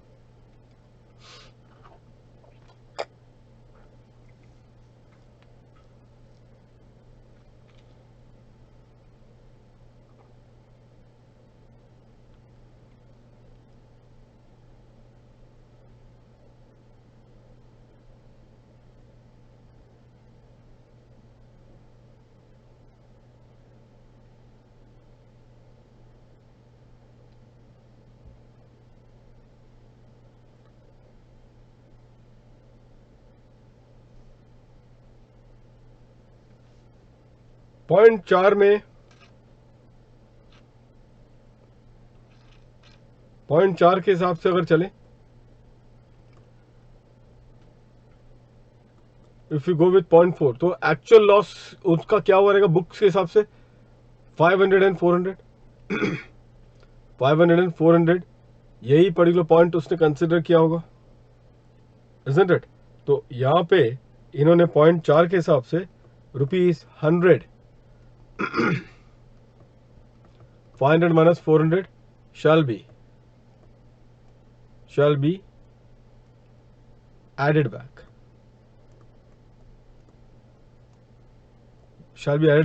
being what?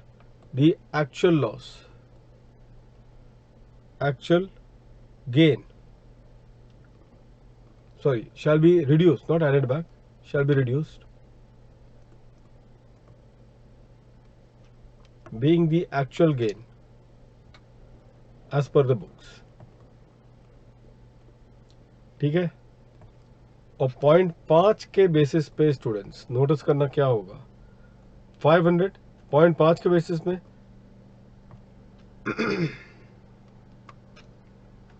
एक्चुअल गेन जो अब लाना है आपने, वो कितना लाना है? फुल वैल्यू ऑफ कंसिडरेशन कितना आपका? 500 less what? Less the carrying amount of the shares, बताएं लास्ट कैरिंग अमाउंट क्या था शेयर्स का जो आपने कंसिडर किया था फॉर दी पर, वो जो आपका कॉस्ट के रूप में क्या था वो कैरिंग अमाउंट, कॉस्ट के रूप में क्या था वो कैरिंग अमाउंट। तो आप बताओ कॉस्ट के रूप में वो क्या था वो कैरिंग अमाउंट। प्राइमली आप मुझे बताएं स्टूडेंट्स, इस केस में 250 का कैरिंग अमाउंट क्या आपने उसे कंसिडर किया था in your book profit, and answer is yes, this was the carrying amount. दूसरा बताओ यहाँ पे, जब आपको एक्सचेंज जब हुआ था, when it was being exchange, क्या उस समय पे ये कैरिंग अमाउंट आपने कंसिडर किया था in determining your book profit, and answer was no, क्योंकि ये 47 के अंदर ये एग्जाम था। तो इन दिस रिगार्ड स्टूडेंट्स, जो कैरिंग अमाउंट जिसके बेसिस पे एक्सचेंज किया गया था for and which was recognized as a cost was 250, तो 250 ही आपको कंसिडर करना है, ना कि 400 रुपए। तो ये जो आपको लिखा गया ना, the carrying amount of the shares at the time of exchange, तो वो जो कैरिंग अमाउंट था जो at the time of exchange जो आपने कंसिडर किया था for the as your cost was 250।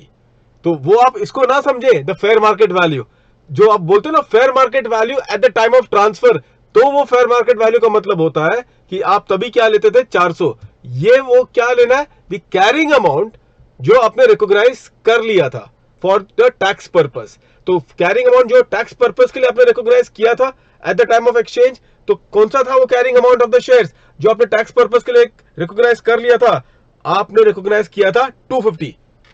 तो carrying amount of the shares which was recognized for tax purpose, तो वो आपने 250 था, तो वो से ही कंसिडर आपको करना है। ये एफएमवी से आप मत कंसिडर करना, बहुत लोग स्टूडेंट्स ने इसको एफएमवी समझ लिया, द फेयर मार्केट वैल्यू ये फेयर मार्केट वैल्यू कंसेप्ट नहीं है।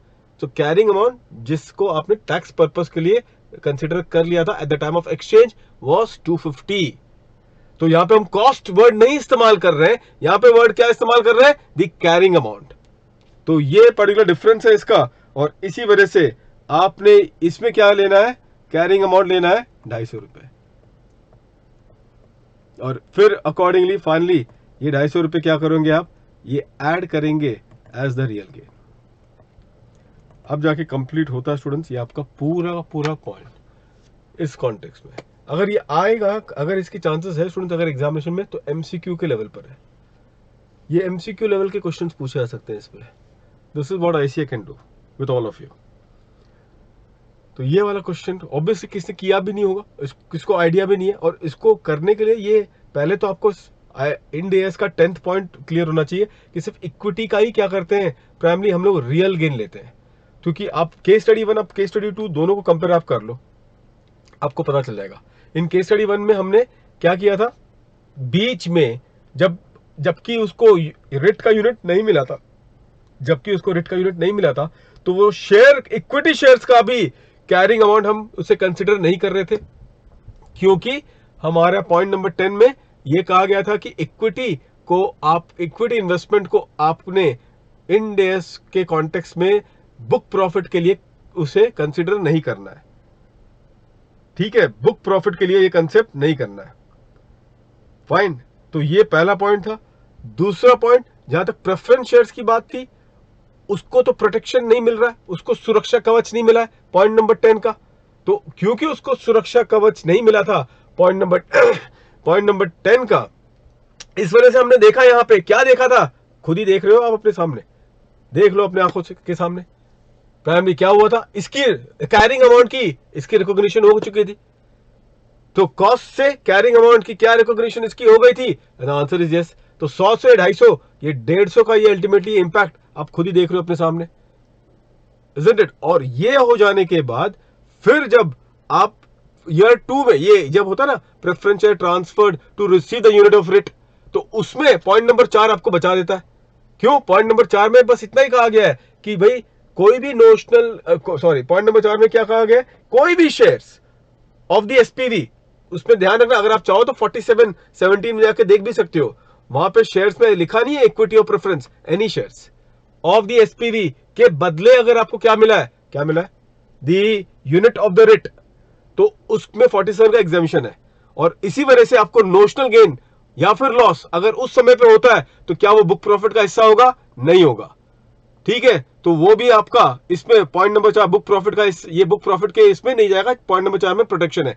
और प्लीज बाद में आप इसको कंफ्यूज ना करना कि कैरिंग अमाउंट हमारा 400 हुआ, नहीं जनाब, carrying amount for tax purpose जो कि आपका बना है of the shares at the time of exchange is only 250। जो कैरिंग अमाउंट जो आपका बना है for tax purpose of the shares at the time of exchange is only 250। 400 is the fair market value, it is not the carrying amount. तो carrying amount जब बोलते हैं ना, तो फॉर टैक्स पर्पस कितना बना है आपका 250 रुपए।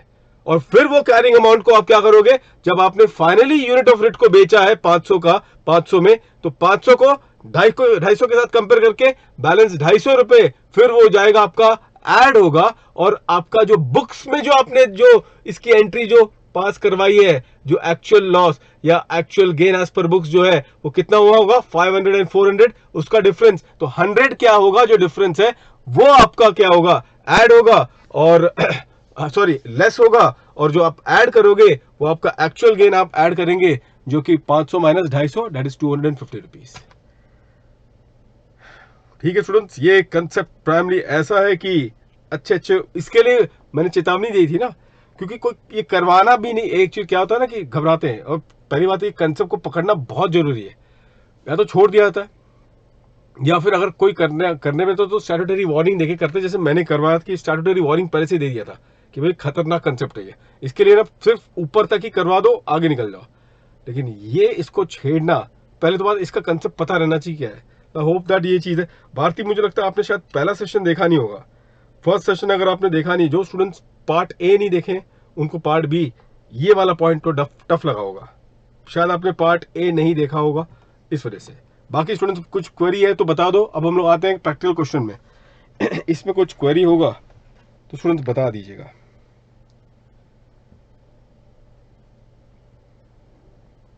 ये बहुत ग्रेट कंसेप्ट है, डीप है कंसेप्ट, बिल्कुल सही कहा ध्रुव और दिनेश ने। Shreya, yes it is interesting, at the same time it is a dangerous concept as well.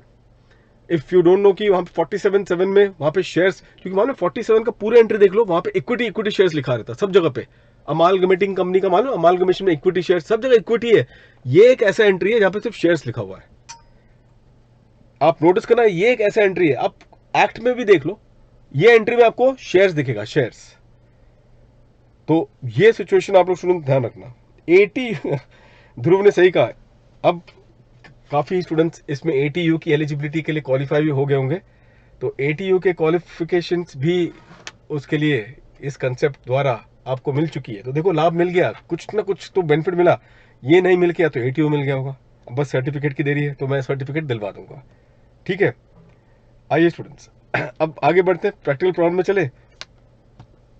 भारतीय पार्ट ए पहले देख लीजिएगा, क्योंकि बेस हमने पार्ट ए में इसका डिस्कस किया था, क्योंकि इंडेस 10 हुआ नहीं था, इस वजह से ये पॉइंट को मैं छेड़ नहीं रहा था। इंडेस 10 का होना जरूरी था, क्योंकि ये कंपैरिजन तो इंडेस 10 के बाद, वो 10th पॉइंट जो है 10th पॉइंट जिसमें इंडेस का अभी हमने किया था, तब जाके पता चलेगा कि दोनों के बीच में डिफरेंस क्या है। ठीक है, चलिए स्टूडेंट्स आगे बढ़ते हैं। अब लेट्स मूव फर्दर। MTP ले लें हम लोग, एक क्वेश्चन सॉल्व करेंगे जो काफी कॉम्प्रिहेंसिव क्वेश्चन है। We'll solve one question from MTP which is very comprehensive. Fine? आइए स्टूडेंट्स,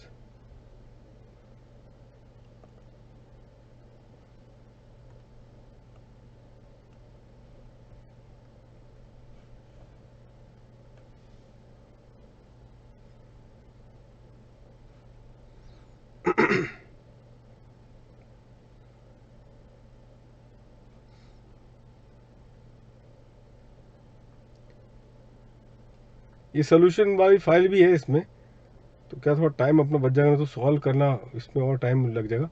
ये सारी फाइल स्टूडेंट्स आपको तो पता ही है, कल आपको दिलवा दी जाएंगी।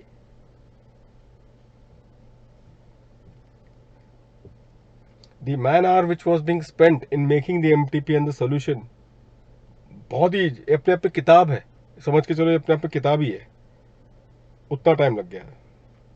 लेकिन इतनी बेहतरीन MTPs आपको इसके थ्रू से मिलेंगी। स्टूडेंट्स ये आपका MTP नंबर, क्वेश्चन नंबर 19 पे है शायद ये। बहुत बेहतरीन क्वेश्चन है बिल्कुल। इसके अंदर स्टूडेंट्स मैंने वैसे 115BAA का भी इफेक्ट दे रखा है। 115BAA पता होगा आप लोगों को, पता है कि नहीं, नया सेक्शन आया है 115BAA। तो 115BAA जो है प्राइमरी, उसका भी इफेक्ट इसके अंदर आपको मिल रहा है। अब ये क्या है 115BAA हम लोग देखेंगे, नहीं अपन आज नहीं देखेंगे, तो ये आप आज ही देखेंगे, हम लोग संडे को देखेंगे, क्योंकि कल आपका एक अमेंडमेंट सेशन भी है, isn't it? तो उस वजह से संडे को क्या होगा, we can look into that. अगर आपको कुछ क्लैरिफिकेशन चाहिए होगा तो उस कॉन्टेक्स्ट में मैं देख लूंगा और ये प्रैक्टिकल प्रॉब्लम करवा दूंगा। अभी मैट के कॉन्टेक्स्ट में हम देखते हैं। प्लस आईसीआई का जो नया केस लॉ डाला था उन्होंने, मैंने बताया था आपको 54 सीरीज का एक केस लॉ आईसीआई के अभी भी जो 10 या 7 या 10 केस लॉ जो भी डाले ना, उसका भी इफेक्ट मैंने इस प्रैक्टिकल प्रॉब्लम में डाल रखा है। तो आप सोच सकते हो कितना लेटेस्ट है ये question. Let's start. Anustup Chandra limited, a domestic company incorporated on 1st of April 2017, engaged in the manufacture of sugar। तो स्टूडेंट्स मैन्युफैक्चर ऑफ शुगर है, ध्यान रखना, है हमेशा कोई मैन्युफैक्चरिंग चीज को अंडरलाइन कर लेनी चाहिए। Furnishes the following information pertaining to the year ended 31 March 2020। ठीक है, देखो क्या लिखा है। Net profit as per the statement of profit and loss account is rupees 77 lakhs after considering the items listed in 2 and 6 below. So net profit as per statement of P&L is rupees, so after considering, so this is an important, इसको देखो हमेशा underline करके चलना है।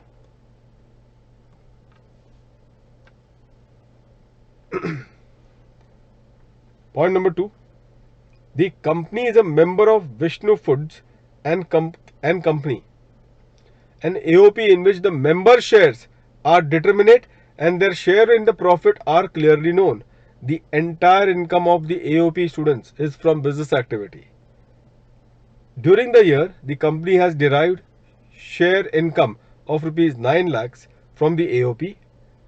The company has spent a sum of rupees 90,000 towards earning such income. तो फिर बताओ students, क्या इनको इस 9 लाख का जो कि क्रेडिट हुआ होगा, तो टेक्निकली ये derive the share income 9 lakh का जो हुआ होगा, क्या उसका, ये तो एक बात है, फुल रिबेट मिलेगा 86 में। So they are going to get a full rebate under section 86, isn't it? और अभी नहीं देखा था हमने कि उस फुल रिबेट के चक्कर में क्या होगा, उसको ये बुक प्रॉफिट का हिस्सा नहीं बनेगा, इजंट इट? ये बुक प्रॉफिट का हिस्सा नहीं बनेगा। That is how it would be considered. Point number 3 में जाना। The company has provided for income tax, including interest under 234B and C, 62,000 for rupees 3 lakhs and 5 lakhs, for rupees 3 lakhs and rupees 5 lakhs towards share in the loss of the, so provided for primary income tax for rupees 3 lakhs and rupees 5 lakhs। तो ये एक point हो गया, and rupees 5 lakhs, तो ये आपको खुद ही पता है कि ये क्या करना होगा, ये दोनों भी कंसिडर नहीं होंगे, isn't it? ये भी बुक प्रॉफिट का हिस्सा नहीं होगा। Amount debited to the statement of profit and loss account towards the interest to a public financial institution is rupees 12 lakhs। Of this rupees 4 lakhs was paid, of this rupees 4 lakhs was paid on 12th of December 2019 only. क्या करेंगे इसका, was paid only on 12th of December 2019 only. तो इस context में ये actually book profit में कोई फर्क पड़ेगा नहीं, क्योंकि वहां पे तो हमने ऐसा कोई 43B जैसा एडजस्टमेंट क्या बुक प्रॉफिट में है? 115JB के अंदर क्या 43B जैसा कोई एडजस्टमेंट है? आपके सामने देखा था आपने, ऐसा कोई एडजस्टमेंट है ही नहीं। So there is no adjustment of the nature of section 43B in 115JB calculation. तो भाई बुक प्रॉफिट में कुछ छेड़ना नहीं है। हाँ, अभी शायद टोटल इनकम का क्वेश्चन अगर बोलेंगे आगे, तो फिर पीजीबीपी में आपको उसको छेड़ना पड़ेगा, पीजीबीपी में, ठीक है? तो आप बोलोगे कि भाई ये तो लेट हो गया पेमेंट, उस तरीके से, लेकिन बुक प्रॉफिट के कैलकुलेशन में 115JB में कुछ नहीं करना आपने। Point number 5, the company committed breach of building norms while extending the factory building. The city corporation initiated proceeding against the company and the company settled the issue by paying compounding fee of rupees 1 lakh। This amount form part of the general expenses which has been debited to the statement of profit and loss account।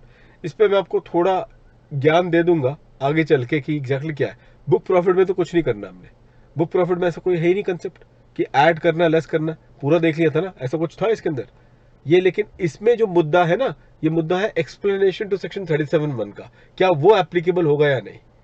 Okay, लेकिन वो तभी हम देखेंगे जब हमें compute करना पड़ेगा the total income as per the normal provision of the act, तो वो देख लेंगे। अगर करना होगा तो फिर ये मुद्दा हमें वहां पे छेड़ना पड़ेगा, what is the effect of explanation to section 37(1).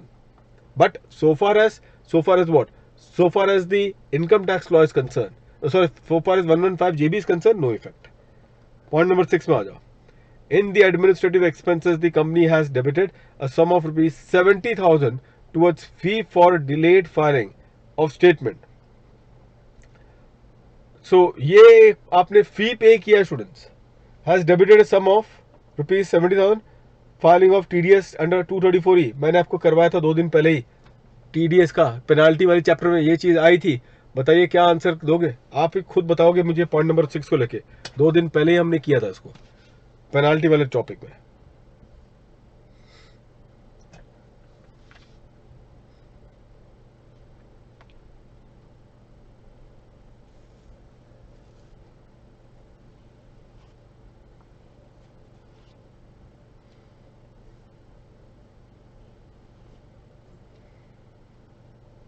जल्दी बताओ क्या हो गया।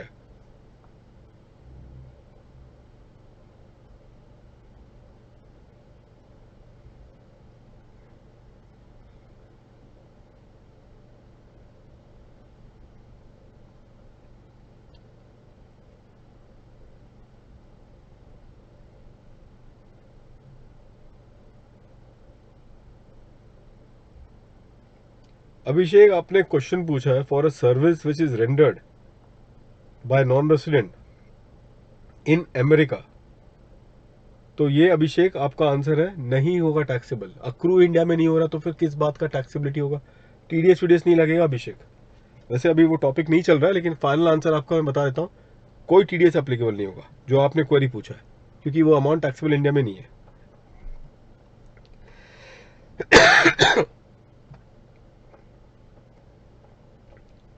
फी को क्या करोगे, क्या ये अलाउड है या डिसअलाउड है। मैंने क्या पढ़ा था आप लोगों को पेनाल्टी के वाले टॉपिक में, अरे कौन सा टैक्स।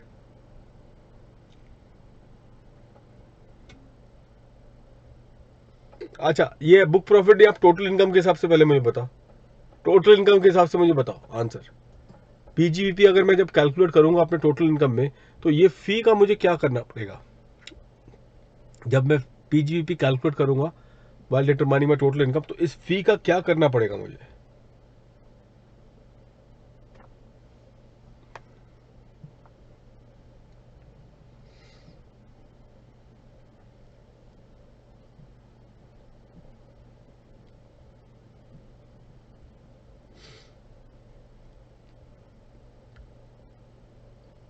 PGBP में अलाउड होगा जनाब।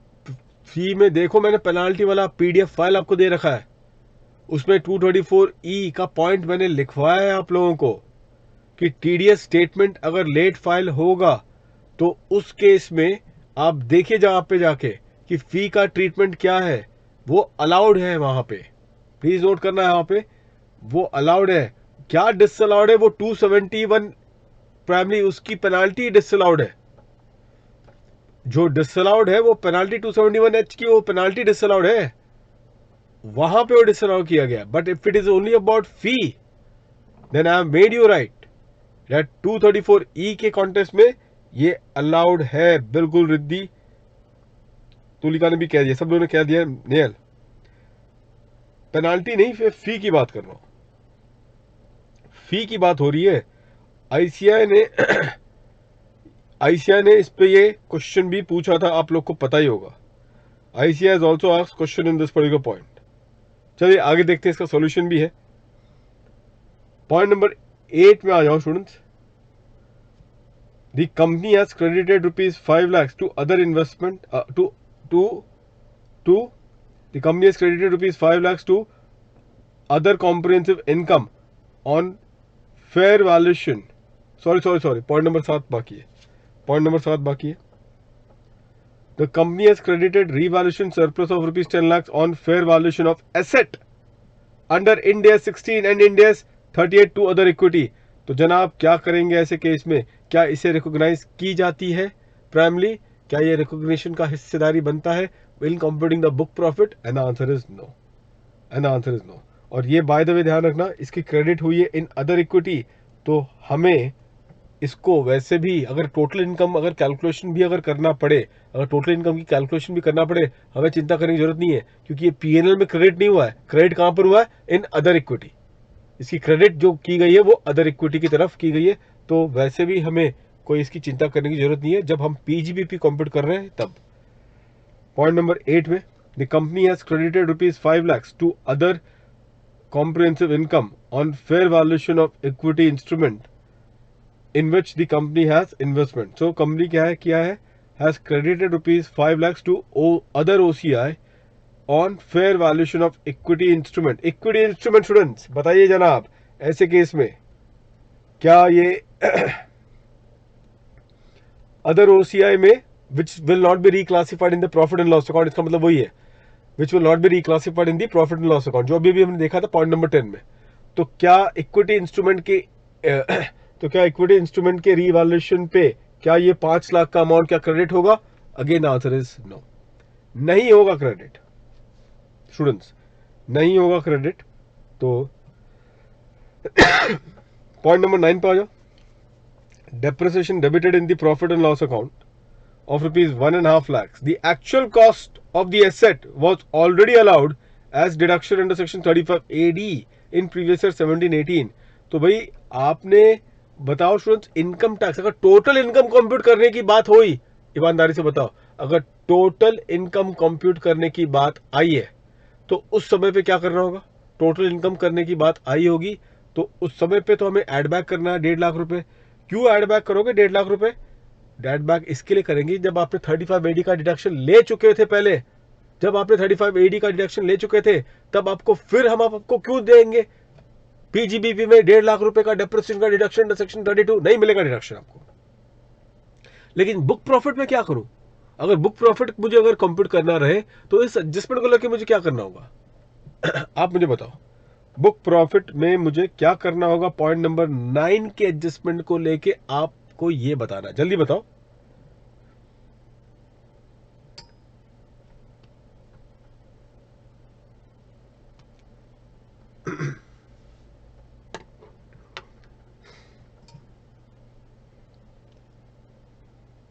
जल्दी बताएंगे स्टूडेंट्स।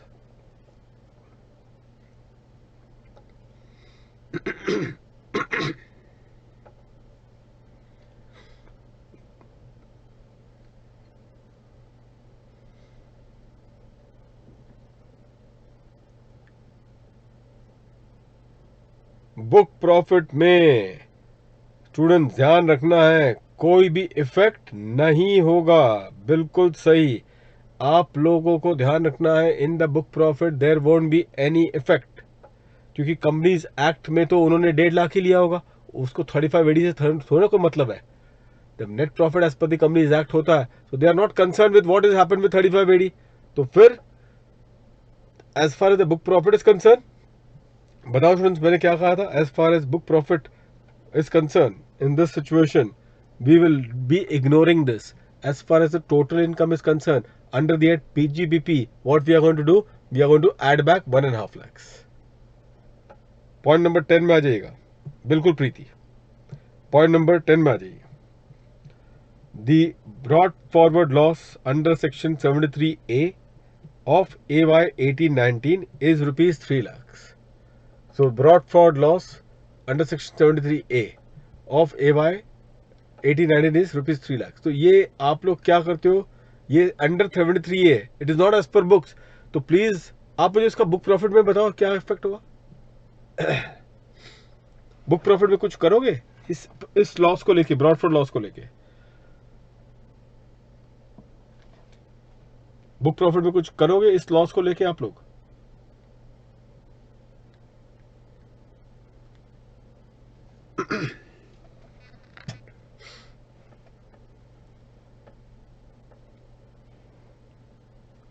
बिल्कुल सही कहा आप लोगों ने, कोई भी इफेक्ट इसकी नहीं ली जाएगी, कोई भी इफेक्ट स्टूडेंट्स इसकी नहीं ली जाएगी। Very good and very true, no effect students will be taken so far as this particular point is concern. और आखिरी में स्टूडेंट्स आ जाइएगा आप लोग पॉइंट नंबर 11 इस सिचुएशन में। Point number 11, ₹5 lakhs debited to for expenditure towards agricultural extension project. तो ये आपको पता है 73A का मैं कोई भी इफेक्ट नहीं दूंगा, बुक प्रॉफिट में कोई भी इफेक्ट नहीं आएगा, इनकम टैक्स में तो जाएगा पीजीएपी कैलकुलेशन के टाइम पे, लेकिन जहां तक बुक प्रॉफिट की बात है उसके कैलकुलेशन में हमें जो ब्रॉड फॉरवर्ड लॉस या यूएडी जो हम रिड्यूस करते हैं ना, वो एज पर बुक्स होता है, ना कि as per income tax law. तो हमें पूरी की पूरी तरह से उसको इग्नोर कर देना है। अब ये 5 लाख जो है वो बोला गया है towards the agricultural extension project, बिल्कुल सही कहा। अगर नॉर्मल प्रोविजन के हिसाब से मैं चलूँ, नॉर्मल प्रोविजन के हिसाब से चलूँ तो 35 CCD का मुझे 150% देना होगा। 150% का केस है यहाँ पे, तो मुझे और बढ़ाना पड़ेगा 2.5 लाख का डिडक्शन। और अगर मैं 37(1) की अगर हम बात करें, सॉरी अगर मैं बुक प्रॉफिट की बात करूँ, बुक प्रॉफिट की अगर मैं बात करूँ तो वहाँ पे तो कुछ मुझे करने की जरूरत नहीं है। पॉइंट नंबर 12 जो है ना स्टूडेंट, वो केस लॉ स्पेसिफिक है। ये वाला पॉइंट है ना जो केस लॉ स्पेसिफिक है, इसको मैं फिलहाल थोड़ी देर बाद करूंगा। You are required to compute income tax payable by the company for AY 2021. The company is an Indian Accounting Standard compliant company. Also suggest whether the company should opt for the provision of 115BAA. 115BAA, तो 115BAA मैं अभी नहीं छेड़ने वाला हूँ इस concept को primary, क्योंकि जैसे कहा ना कि अमेंडमेंट के सेशन में आपका ये होके, लेकिन बहुत इंपॉर्टेंट बात क्या है, आपके हाथ में प्रैक्टिकल प्रॉब्लम दे रखा गया है जो कि आपको नहीं मिलेगा कहीं। आइए देखते हैं इस कॉन्टेक्स्ट में। पहले तो टोटल इनकम, तो स्टूडेंट्स आई थिंक अब ये वैसे तो ये मैनेजेबल है इस चीज में लेके, इस कॉन्टेक्स्ट में ये सोल्यूशन तो स्टूडेंट अब ये रेडी है, आप लोग सोल्यूशन इसका पढ़ लेना। मैंने जो डिस्कस तो कर लिया की पॉइंट्स, मैं अभी सबसे इंपॉर्टेंट जो डिस्कशन में जो करना है आप लोगों से, सबसे इंपॉर्टेंट डिस्कशन जो करना है, ये मैंने डिस्कशन तो वैसे कर लिया आप लोगों से, बस एक जो लास्ट डिस्कशन मुझे करना है वो इसका करते हैं 12। ये सॉल्यूशन वैसे कल मैं आपको दे रहा हूं, ये 12 पॉइंट देखना आप लोग स्टूडेंट्स। ये अमेंडमेंट वाला एक बार डिस्कस अपन करते हैं साथ में। The company sold its land and has credited to its profit and loss account ₹15 lakhs, being the difference between sale price and the carrying amount as on the 31st March 2019। आप ध्यान रखो student, जो land है ना, land उस पे भी इंडेस का वो जो आपके पास है एक 1638 और एक है इंडेस 100 कुछ, तो उसके अंदर लैंड भी कवर्ड है अगर बिजनेस पर्पस के लिए इस्तेमाल होता है तो बिजनेस पर्पस के लिए है स्टूडेंट, तो वो लैंड कवर हो जाएगा। ये चीज आप लोग ध्यान रखना, ठीक है। तो the company sold its land and has credited to its profit and loss account ₹15 lakhs, तो क्रेडिट किया है profit and loss account 15 lakhs, being difference between what, sale price and the carrying amount. आप मुझे बताओ क्या ये सही है? अगर हमने क्या देखा, अगर वो एसेट पे जो रिवैल्यूएशन होगा वो हमें उसको रिकॉग्निशन देनी पड़ेगी only eight the time of its retirement and disposal, ठीक है। तो हमें ये जो आपने किया है सेल प्राइस को कैरिंग अमाउंट से कंपेयर जो कर दिया है और 15 लाख का आपने ये किया है, क्या ये सही है? नहीं है। तो आपने इसको क्या करना है, ऐड बैक कर देना है बुक प्रॉफिट के कैलकुलेशन में, इसको ऐड बैक कर देना है, मानते हो ना? क्योंकि हमें इसको किसके साथ कंपेयर करना है, हम सेल प्राइस को कंपेयर करेंगे with what, with the actual cost. तो देखते हैं इसका एक्चुअल कॉस्ट क्या है। The land was sold on 1/10/2019 for ₹50 lakhs, whereas it was acquired on 1st of Jan 2017 for 30 lakhs। तो स्टूडेंट्स क्या ये लॉन्ग टर्म है? Is this a long term asset? बताइए जल्दी से। 1 अक्टूबर 2019 और 1 जनवरी 2017, क्या ये अपने आप में लॉन्ग टर्म हुआ? And the answer is yes, ये लॉन्ग टर्म है, क्योंकि 2 साल की पीरियड ऑफ 24 मंथ की पीरियड ऑफ होल्डिंग देखते हैं हम लोग। We look into 24 months period of holding, तो ये लॉन्ग टर्म हो जाएगा। लेकिन लॉन्ग टर्म होने पे जब बुक प्रॉफिट की बारी आएगी और जब हमें कंपेयर करना पड़ेगा selling price with the actual cost, तो क्या वो कॉस्ट को हम इंडेक्स करने वाले हैं? जब बुक प्रॉफिट में हमें पता लगाना है कि how much is the amount that has to be added to the book profit, तो सेलिंग प्राइस को हम कंपेयर किसके साथ करेंगे? Will it be compared with the cost or the index cost of acquisition? किसके साथ कंपेयर करेंगे? सारे स्टूडेंट्स के आंसर आनी चाहिए तुरंत के तुरंत। किसके साथ कंपेयर होगा? जब बुक प्रॉफिट में हमें लेना है ना, कंपेयर करना पड़ेगा और वो डिफरेंस को बुक प्रॉफिट में डालना पड़ेगा। तो सेलिंग प्राइस एंड कॉस्ट या सेलिंग प्राइस एंड और इंडेक्स कॉस्ट, किसको कंपेयर करके हम वो डिफरेंस को बुक प्रॉफिट के अंदर डालेंगे? ये क्वेश्चन है आपसे। तुलिका का आंसर आ चुका है, बाकियों का श्रेया ने भी आंसर दिया, नेहल, ध्रुव, वृद्धि।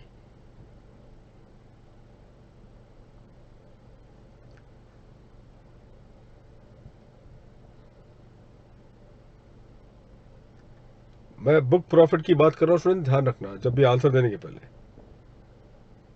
दिनेश का भी आंसर आ चुका है, तानिया का भी आंसर आ चुका है। एक्चुअल कॉस्ट ही आप कंसीडर करेंगे। अगर टोटल इनकम कंप्यूट कर रहे हो तब इंडेक्स कॉस्ट ऑफ एक्विजिशन करके आपको एलटीसीजी निकालना है।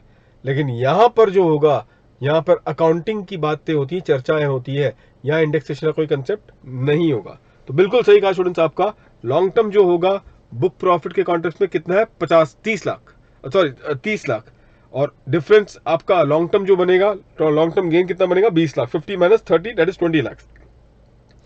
आगे देखो students, on 1st February 2020 it invested rupees 12 lakhs in NHAI bond. उसमें आगे CII of financial year 1920 is 289 and of 1617 is 264. तो आपको ये क्या होगा? It invested rupees 12 lakhs in NHAI bond में ये है, और CII of financial year ये होगा। तो ये तो चलो ठीक है, ये CII का जो हमारा कंसेप्ट है वो हमें सिर्फ टोटल इनकम में जब long term capital gains calculate करना होगा तो उसके लिए हमें इसको इस्तेमाल करना है। अब क्वेश्चन ये है स्टूडेंट्स यहाँ पे कि अच्छा यहाँ पर आपने इन्वेस्ट करके क्या किया? 54 EC में इसको एग्जेम्प्ट करने की कोशिश की है। 54 EC में आपने क्या किया? एग्जेम्प्ट किया है। 12 लाख को आपने ये करके 54 EC में एग्जेम्प्ट किया। तो टोटल इनकम जब आप कैलकुलेट कर रहे थे उसमें जब LTCG था तो उस LTCG में आपने 54 EC का एग्जेम्पशन 12 लाख का दे दिया। ठीक है। बुक प्रॉफिट में आपने कितना लिया है? 20 लाख। बुक प्रॉफिट में आपका कितना LTCG बना है? 20 लाख। कैसे 20 लाख बना है? 50 माइनस 30। तो वो LTCG ऑफ 50 माइनस 30 जो 20 लाख है, क्या उस पे आप ये 12 लाख का एग्जेम्पशन दिलवाओगे? क्या उस पे आप ये 12 लाख का एग्जेम्पशन दिलवाओगे in calculating what? Your book profit. In calculating your book profit. तो देखिए जनाब, competition of book profit under 115 JB for AY 2021, ये कंट्रोवर्शियल डिसीजन ICAI ने पिकअप किया स्टूडेंट्स अपने किताब में। मैं फ्रैंकली स्पीकिंग इस केस लॉ से सहमत नहीं हूं। अब मैं उस चर्चा में नहीं पढ़ना चाहूंगा, लेकिन क्योंकि ICAI ने डाल रखा है अपने लिस्ट के अंदर, आपको चलना पड़ेगा। कुछ नहीं कर सकते, आपकी मजबूरी है, आपको डिग्री प्यारी है, आपको उसी हिसाब से चलना पड़ेगा। इसके लिए मैं डेलिब्रेट नहीं कर रहा हूं इस केस लॉ पे, लेकिन हाँ उसकी इफेक्ट कैसे आएगी आपको वो पता रहना चाहिए। प्रैक्टिकल लेवल पे इसकी इफेक्ट कैसे दिखेगी वो मैं आपको बता रहा हूं। देखिए, net profit as per the statement of profit and loss account, चलो ठीक है। Less profit on sale of land which was credited in the profit and loss account, जैसे मैंने बताया कि जो क्रेडिट किया क्योंकि उन्होंने कैरिंग अमाउंट से कंपेयर किया रहेगा in the books. Carrying amount का था 15 लाख का, तो वो आपको बाहर निकालना है, क्योंकि आपको वो पॉइंट नंबर 10 के हिसाब से क्या बुक करना है कि आपने डिस्पोजल के टाइम पे ही क्या करेंगे? सेलिंग प्राइस को कंपेयर करेंगे विद दी कॉस्ट, और वो डिफरेंस को आपको बुक प्रॉफिट में रखना है। तो long term capital gain on sale of land, selling price minus cost, जो कि मेरा आ गया 20 लाख। 20 लाख मेरा यहाँ पे बन गया, माइनस दी एग्जेम्पशन अंडर 54 EC, और कितना इन्वेस्टमेंट किया आपने? 12 लाख का, तो कितना आ गया? 8 लाख। कितना आ गया ये? 8 लाख। ठीक है। अब केस लॉ क्या ICAI ने यूज किया देखो, metal and chromium platter private limited, Madras high court. और क्या कहता है ये case law? The high court affirm the decision of the tribunal holding that capital gains which forms part of the net profit in the statement of profit and loss account of the SSC company. So the high court affirm the decision of tribunal holding that capital gains which forms part of the net profit, जो capital gains आपका net profit का हिस्सा है, in the statement of profit and loss account of the SSC company in respect of which exemption under 54 EC is available while computing the total income under the regular provision of the act should not be taken into account. वो उतना हिस्सा profit का वो आप consider नहीं करेंगे किसमें, in computing of book profit. Actually मुझे लगता है ना ये जो इन्होंने थोड़ा कंफ्यूजन किया है, हम एक्चुअली किसे कंसिडर नहीं करते मालूम है, एग्जाम्शन कंसिडर नहीं होती है, बात सही है, लेकिन जो मेरा आपत्ति है वो किस पर है, सेक्शन 10 को लेके। वो सेक्शन 10 के एग्जाम्शन को हम कंसिडर नहीं करते in determining our book profit. 54 का तो रेफरेंस दिया ही नहीं है। वो जो स्पेसिफाइड एड और स्पेसिफाइड लेस में प्राइमली 54 का रेफरेंस तो दिया ही नहीं है। तो 54 का रेफरेंस जब दिया नहीं है तो फिर ऐसे कैसे आप बोल सकते हो कि वही 54 ईसी वाला जो हिस्सा है प्रॉफिट का उससे भी आप बुक प्रॉफिट में कंसिडर नहीं करेंगे। आप जो सेक्शन 10 वाला जो है हिस्सा प्रॉफिट का जिसको स्पेसिफाई किया गया 115 जेबी में, उसे ही आप कंसिडर नहीं करेंगे। लेकिन 54 ईसी का तो रेफरेंस दिया नहीं है। अब कोई स्टूडेंट बोल सकता है लेकिन सर दोनों तो एग्जामिशन ही है। अरे भाई अगर एग्जामिशन ही है तो फिर आपको और भी चीज का फिर मिलना चाहिए बेनिफिट। मैं 115 जीबी में तो भाई जो स्पेसिफाइड ऐड होता है स्पेसिफाइड लेस होता है, आपने बस उसी को कंसिडर करना है। ये नहीं कोई सोचता है कि भाई एग्जामिशन है तो भाई ब्लैंकेटली जो लिखा नहीं गया है उसे 115 जेबी में कंसिडर नहीं करते। इसी वजह से इनकम टैक्स भी उन्होंने डिफाइन कर रखा है कि इनकम टैक्स का मतलब क्या है, ये उन्होंने बताया आपको डिफाइन करके, नहीं तो अदरवाइज उनको डिफाइन करने की जरूरत नहीं पड़ती। तो इस वजह से मैंने क्या है कि भाई जो एग्जामिशन वाली प्रॉफिट जिसको हम बुक प्रॉफिट में कंसिडर नहीं करते, उसमें उन्होंने सिर्फ सेक्शन 10 का ही रेफरेंस अगर दिया है तो फिर 54 का आपने क्यों यहां पे कंसिडर किया, ये मेरी आपत्ति है इस जजमेंट से मद्रास हाईकोर्ट का। तो यहां पे लेकिन आईसीआई ने इसको कवर करवाया है, तो आप भी इसको प्रणाम करके चलना और ऐसे इफेक्ट देना जैसे मैंने दिया है। तो इसमें आपने क्या है स्टूडेंट्स, 8 लाख को आपने माइनस करना है, जिस तरीके से ये केस लॉ का इफेक्ट है आईसीआई ने जो कवर कर रखा है अपने लेटेस्ट सेगमेंट में। तो sale price minus cost minus what the exemption under 54 EC. हाँ हाँ बिल्कुल होगा, लेकिन भाई ठाकुर लिखा नहीं है ना at the end of the day, आपने एग्जामिशन कहाँ लिखा हुआ है। तो एग्जामिशन जो होता है, ये जो एग्जामिशन वाली जो बात है, ये थोड़ी ना प्राइमरी आप सोचो, नोटिस करो, एग्जामिशन क्या नेट प्रॉफिट में आता है। जब आप इन्वेस्ट करते हो तो क्या अपने प्रॉफिट एंड लॉस अकाउंट के नेट प्रॉफिट से कम करते हो, do you reduce it from your net profit, नहीं करते। तो नेट वो तो आपका बैलेंस शीट वाला हो गया, asset account debit to cash in bank, तो वो तो आपका इसमें नेट प्रॉफिट में तो आता नहीं है। ठीक है, अच्छा चलो वो तो नेट प्रॉफिट में एग्जामिशन आता नहीं है एज पर बुक्स। अब आती है बात किसकी आती है, specified additions and specified deductions की इन 115 जेबी। तो अब आप नेट प्रॉफिट में तो 54 ईसी का एग्जामिशन नहीं आएगा। तो अब अगर आपको 54 ईसी का इफेक्ट दिलवाना है नेट प्रॉफिट में से, तो आपको specified add and specified less का ही दरवाजा खटखटाना पड़ेगा जो 115 जेबी में लिखा है। तो पूरा जो स्पेसिफाइड ऐड और स्पेसिफाइड लेस जो दिया है 115 जेबी में, कहीं पे भी क्या 54 ईसी का उन्होंने रेफरेंस करके दिया है, कहीं पे भी क्या 54 ईसी का उन्होंने रेफरेंस करके दिया है, द आंसर इज नो, दिया ही नहीं। 10 का दिया है, 54 ईसी का नहीं दिया है। तो एग्जामिनेशन में आ जाए तो लिख देना, ये मत बोलना कि सर ने दोपहर के टाइम पे क्लास ले रहे थे, 15 तारीख का दिन था, शुक्रवार, और उस समय पे आपत्ति जाहिर की गई थी, ये मत लिख कर आना। ठीक है, तो प्राइमरी आपने बस उतना ही लिखना है जितना आपको प्रेजेंटेशन में दिया गया है। हाँ बिल्कुल सही करो दिनेश, चांसेस बहुत ज़्यादा है ये सुप्रीम कोर्ट के थ्रू से ओवर रूल हो जाएगा, बट अभी तो आपको कमाने हैं मार्क्स इस सिचुएशन में।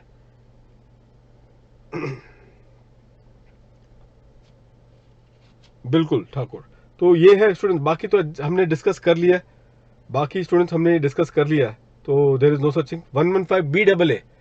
ये कल की लेक्चर आपकी हो जाए ना तो एक बार असेस कर लेंगे और बाद में अगर चाहिए तो डिस्कस कर लेंगे। वैसे कल आपके पास ये फाइल आ भी जाएगा, बस आप टेलीग्राम चैनल में बने रहिएगा, सारे फाइल्स मौजूद होंगे, एक बार देख लेना। बाकी मैंने ये डिस्कस कर लिया है आपके साथ, ये सारे एडजस्टमेंट। ठीक है स्टूडेंट्स, चलिए फिर इस कॉन्टेक्स्ट में यहाँ पे, अच्छा ये वाला जो पर्टिकुलर पॉइंट है ना, ये वाला पॉइंट था स्टूडेंट्स, ये देखिएगा, compounding fee for violation of building norms, देखा आपने, ये डिसअलाउड हुआ है, ये explanation to 37(1). So this is as per what, explanation to 37(1). ठीक है, so the character of payment which is in the nature of penalty, penalty का रूप लेगा। तो जब एक्सप्लेनेशन टू 37(1) की बारी आएगी तो डिसअलाउड है, फाइन। 115 जेबी की अगर हम बात करें, 115 जेबी की अगर हम बात करें तो वहां पे कोई इसका इफेक्ट नहीं है, लेकिन एक्सप्लेनेशन टू 37(1) जब पीजीबीपी कंप्यूट की जा रही है तो ये डिसअलाउड है। उसी तरीके से fee for delayed in filing of the statement of TDS, जो मैंने बताया ना आपको, क्या उस फीस का क्या कोई इफेक्ट होगा? नहीं होगा, क्योंकि अलाउड होता है डिडक्शन, फी जो है वो अलाउड होता है। 271H की जो पेनाल्टी जो हमने करवाई थी, जो आपके स्लाइड में भी मैंने दिया है, जरा देख लेना आप लोग, पेनाल्टी वाली स्लाइड में देख लो, तो वहां पर आपको उसका आपको डिडक्शन मिल जाएगा। पेनाल्टी वाली जो स्लाइड है उसमें, सॉरी, उसका आपको डिसअलाउ हो जाएगा, फी का आपको डिडक्शन मिल जाएगा। बाकी तो स्टूडेंट्स आपने डिस्कस कर लिया है, so I think that is how it has to be considered. So ये पूरा चीज कंप्लीट हो चुकी है इस कॉन्टेक्स्ट में, and that exactly how it will be considered. चलिए स्टूडेंट्स, ये कंप्लीट हो चुका है। तो अब मेरी मुलाकात स्टूडेंट्स होगी आप लोगों से, कब होगी? संडे के दिन होगी। संडे के दिन स्टूडेंट्स जो मेरा सेशन होगा आपके लिए लास्ट होगा, 8 AM को होगा ये, 8 AM से लेके 1 बजे तक। तो उसमें आप कितने लोग जो न्यू कोर्स वाले बच्चे हैं ये भी जरा बता देना अभी चैट में, तो मुझे भी थोड़ा सा एक आइडिया लग जाएगा, क्योंकि अदरवाइज पता नहीं चलता है। तो क्योंकि मैं वो एक्स्ट्रा टॉपिक करने वाला हूँ इंटरनेशनल टैक्सेशन और नॉन रेसिडेंट टैक्सेशन का, तो आप मुझे एक बार उसकी बता दें। 8 बजे से लेके 1 बजे तक संडे, दैट इज डेट है 17 तारीख, 17th। सो 17th है, 17 मई 2020, ठीक है? नहीं, पहले तो सारे ओल्ड और न्यू होगा। पहले 8 से लेके 8 AM से लेके 10:30 तक, 10:30 AM तक ओल्ड एंड न्यू, 10 o'clock तक पकड़ के चलो। मैं प्रैक्टिकल कुछ करवाऊंगा आपको, जो बताया ना प्रैक्टिकल करने हैं अपने, ओल्ड एंड न्यू, हम लोग कुछ प्रैक्टिकल करेंगे, ठीक है? और फिर 10:30 से लेके 12:30 1 बजे तक ये सिर्फ न्यू कोर्स वाले बच्चे ही बैठेंगे, ठीक है? ठीक है। तो जो ओल्ड कोर्स वाले बच्चे वो और न्यू कोर्स वाले बच्चे वो 8 से 10 या 10:30 जो भी होगा प्रैक्टिकल के लिए हाजिर हो जाए, क्योंकि मैट की पेनाल्टी के साथ 270 है, मैट का फॉरेन टैक्स क्रेडिट के साथ, और प्लस कुछ और भी मैं आपके साथ कंपनी असेसमेंट को लेकर 115BAA अगर उसकी कोई चर्चा हमें करनी रहेगी प्रैक्टिकल लेवल पे, तो वो भी मैं करवा दूंगा आपको, ताकि क्या हो जाए, वो भी कंप्लीट हो जाए। और अगर कुछ और अगर आपको ये चीज़ होता है तो फिर वो बता देना, तो मैं उसको करवा दूंगा आपको। कुछ और बाद में गार भारती जो गार का है ना, वो अगर चाहिए तो मेरे यूट्यूब में वैसे ही मैंने लेक्चर डाल रखे हैं यूट्यूब में, तो आप जनरल एंटी अवॉइडेंस रूल का तो वही लेक्चर देख लो। और ज़्यादा से ज़्यादा अगर नोट चाहिए रहेगा तो फिर मैं आपको नोट्स टेलीग्राम चैनल पे दिलवा दूंगा, वो मैं गार का मैं करवा सकता हूँ, वो तो वैसे ही यूट्यूब में है, पड़ा हुआ है प्राइमरी, तो वो लेक्चर आप देख लो। चलिए, thank you Tania, thank you ध्रुव।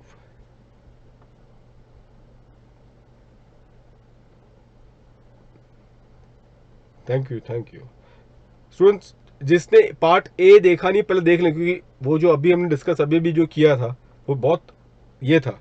आपके टीडीएस के लेक्चर एप्लीकेबल है क्या अटेम्प्ट के लिए? बिल्कुल एप्लीकेबल है, टीडीएस के लेक्चर बिल्कुल एप्लीकेबल है, वो अभी के लिए तो मैंने बनाया था। अशोका, कैपिटल गेन्स,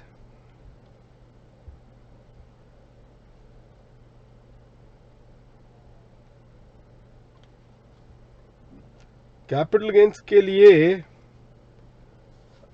देखो टाइम मुझे निकालना पड़ेगा। कैपिटल गेन्स पे कोई स्पेसिफिक अगर हो तो बताइएगा, तो मैं उस हिसाब से तैयारी करूं, मतलब कि पूरा टाइम अपने को लगेगा ना, नहीं तो कैपिटल गेन्स के लिए। आप ऋषिकेश जी को एक बार ये कम्युनिकेट करवा दीजिएगा ग्रुप में या कुछ भी स्पेसिफिक पॉइंट को लेके, तो मैं उतना एरिया क्विकली कुछ अगर चाहिए तो एक दिन एक्स्ट्रा और लेके कंप्लीट कर लूंगा।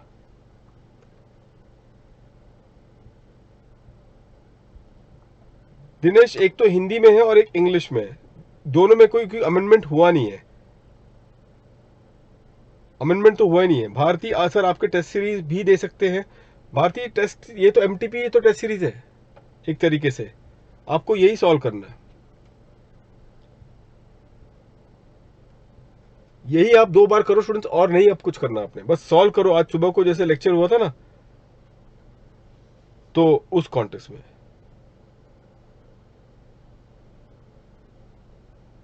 अभी यहाँ पे चैट बॉक्स में कैसे पूछूं? एक्चुअली हाँ, कैपिटल गेन्स इसके लिए थोड़ा सा इजी है, ये बहुत ये टेक्निकल थे सब के सब, इस वजह से।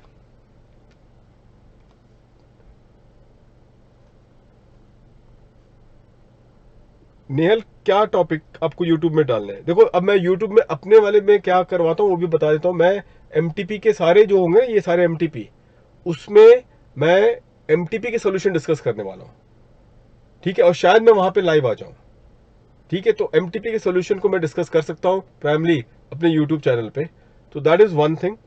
तो वहां पे आप लोग को एक तरीके से प्रैक्टिस, ये सारे प्रैक्टिकल, आप लोग बोल रहे थे सब प्रैक्टिकल प्रैक्टिकल, तो कैपिटल गेन्स वहां पे सीख लो, और जो भी रहेगा वो आप लोग वहां पे जल्दी से एक बार समझ लो। तो हर एक एमटीपी को लेकर हम लोग 3-3 घंटे इन्वेस्ट करेंगे, तो प्राइमली आपका वहां पे एक अच्छा खासा एक वो हो जाएगा। So that is the best thing that you can do. Bharti, पहले एमटीपी के सारे वीडियो लेक्चर्स कंप्लीट कर लो, वो वाले चीज को, तो उसके अंदर ये सारे निटी ग्रिटीज डिस्कस हो जाएंगे। लाइव होगा अशोका, चैनल पे लाइव होगा, and this channel would be, I will be giving you the timetable tomorrow. In tomorrow's MTP you will be getting कि next week में कब कब मैं आके ये lectures लूंगा, you will come to know on the MTP. So in all there are 7 MTPs, so I'll let you know which are the days when I will be coming to take the lectures on these MTPs. So on that particular moment you can be there. आपको PDF में time पता चल जाएगा, कल वाला जो है ना एमटीपी के जो पीडीएफ है, कल जो आपको मिलेंगी उसी में टाइम आपको पता चल जाएगा। I will be announcing it the time when I will go live for each MTP. Shaikh Lubna ने बोला सरोगेट टैक्सेस। सरोगेट टैक्सेस में Shaikh Lubna, what I can do, हम लोग संडे को डीडीटी पे फोकस कर लेते हैं। रिट पे तो मैंने आज लगभग बहुत डिस्कशन कर लिया, isn't it? So what we can do is that we can focus on DDT.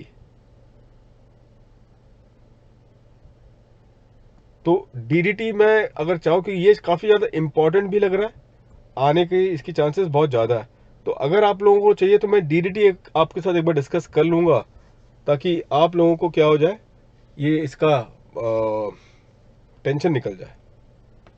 इसके चांसेस बहुत ज़्यादा है, क्योंकि बाकी देखो ज़्यादा टेक्निकल DDT है, रेट है, एक है IFSC, international financial service centre. International financial service centre, international financial service centre का स्टूडेंट्स मैंने यहाँ पे एक क्वेश्चन डाल के रखा है इसी एमटीपी में।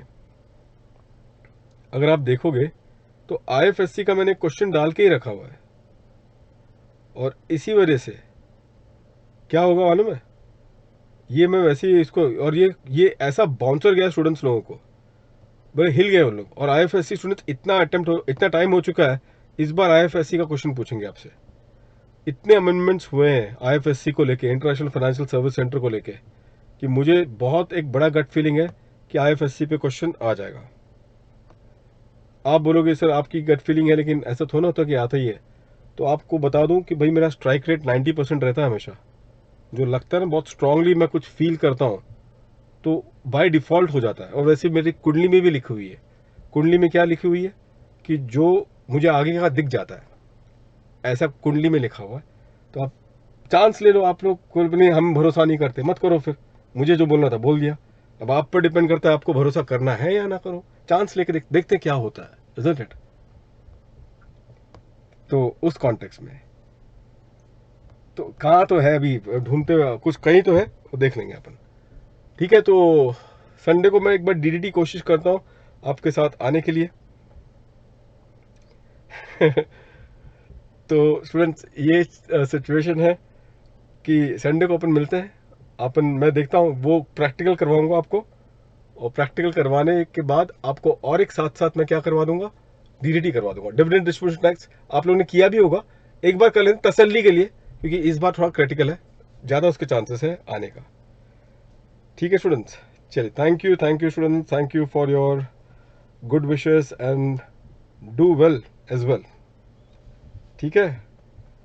तो अब मिलते हैं फिर संडे को 8 o'clock को, 8 to 10:30 सारे लोग मिलेंगे 10:30 के बाद, 11 to 1, 2 घंटा ही चाहिए मुझको थियरी डिस्कस करनी है न्यू कोर्स वाले स्टूडेंट्स के साथ, ठीक है। ऐसा नहीं, वो नहीं बताया जाता, गेस्ट पेपर नहीं बताया जाता, जो भी है सारे एमटीपी है गेस्ट पेपर मान के चलो, क्योंकि इसके अंदर मैंने कुछ छोड़ा ही नहीं है।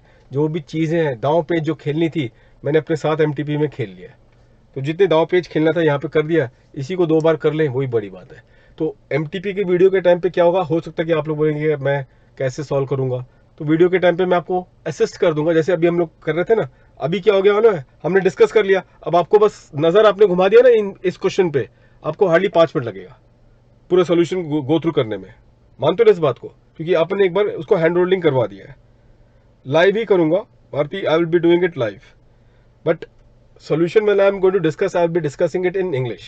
सोल्यूशन क्योंकि वो सिखा नहीं रहा हूँ, मैं सिर्फ डिस्कस कर रहा हूँ solution, so I will be doing it in English. For there is one reason that there are some students from South India who are also wanted to associate. ये सेशन में तो नहीं आ सकते थे क्योंकि ये तो हिंदी में था, और प्रॉब्लम क्या है ना कि समझा नहीं रहा हूँ, लेकिन वहाँ पे जब सोल्यूशन में जब डिस्कस करूँगा solution, I will be doing it in English. तो ये चीज़ है बस आप लोग, ताकि वो भी बच्चे लोग को पता चल जाए एक बार, क्योंकि 2 बार करना थोड़ा डिफिकल्ट है। So all the solution students which I am going to discuss would be discussed in simple English, because anyway the provisions are known to all of us. Only thing is that we need to know how to apply the provision. So that is what I am going to do, and once I have done that, as we have just now seen, it becomes very easy to quickly refer and finish it off very complicated questions. तो ये करेंगे students, ठीक है। कल नहीं होगा भाई, कल तो मैं आपको पीडीएफ दूंगा, कल आप लोगों को पीडीएफ दी जाएगी एमटीपी की वीडियोस। कब मैं लाइव आऊंगा उस पीडीएफ में मैं लिख दूंगा। कल मैं नहीं आ रहा लाइव प्राइमरी, कल मैं सिर्फ आपको पीडीएफ दे रहा हूँ, ग्रुप में भी सब में दे दूंगा। और कब मैं लाइव आऊंगा अपने चैनल के जरिए, तो वो मैं आप लोगों को पीडीएफ में वो टाइम टेबल उसका दे दूंगा, ठीक है ना। चलिए, thank you Shreya, thank you. Other subject Arth, देखिए अर्थ मैं आपको बताता हूँ, एक चीज़ बोलता हूँ, ये मैंने खुद, हम बहुत मेहनत से बनी है पीडीएफ, ये जो एमटीपीज है। अब बाकी लोगों ने कितना टाइम दिया है अदर सब्जेक्ट्स के लिए, मैं किसी का वॉच तो नहीं कर सकता, कुछ गारंटी तो मुझे नहीं पता है ना कि कितना है। तो बस एक बार चेक करना पड़ेगा कि इतने एमटीपीज है कि नहीं। महेश सर का, हाँ बस महेश सर ने शायद मुझे लगता है 3 उन्होंने बनाया है एमटीपी, 3 क्वेश्चन पेपर है, बट पूरे 8 का मुझे आइडिया नहीं है। महेश सर का मुझे पता है क्योंकि इनफैक्ट वो काफ़ी हम लोग unfortunately we were suppose to be going across, हम लोग एमटीपी बनाने के लिए हम लोग निकल भी रहे थे towards the Himachal and all. Unfortunately corona virus में हम लोग ट्रैवल भी नहीं कर पाए, तो उनका मुझे पता है कि उन्होंने बनाया है, तो IDT I can tell about Mahesh sir, लेकिन मुझे बाकियों का आइडिया नहीं है कि सब लोगों ने किया क्या एमटीपी के लिए। तो टाइम इन्वेस्ट करना, ये हालत ख़राब हो गई थी, पहले तो बनाना और फिर उसका सोल्यूशन सेट करना। So I am not aware, in fact I can not tell.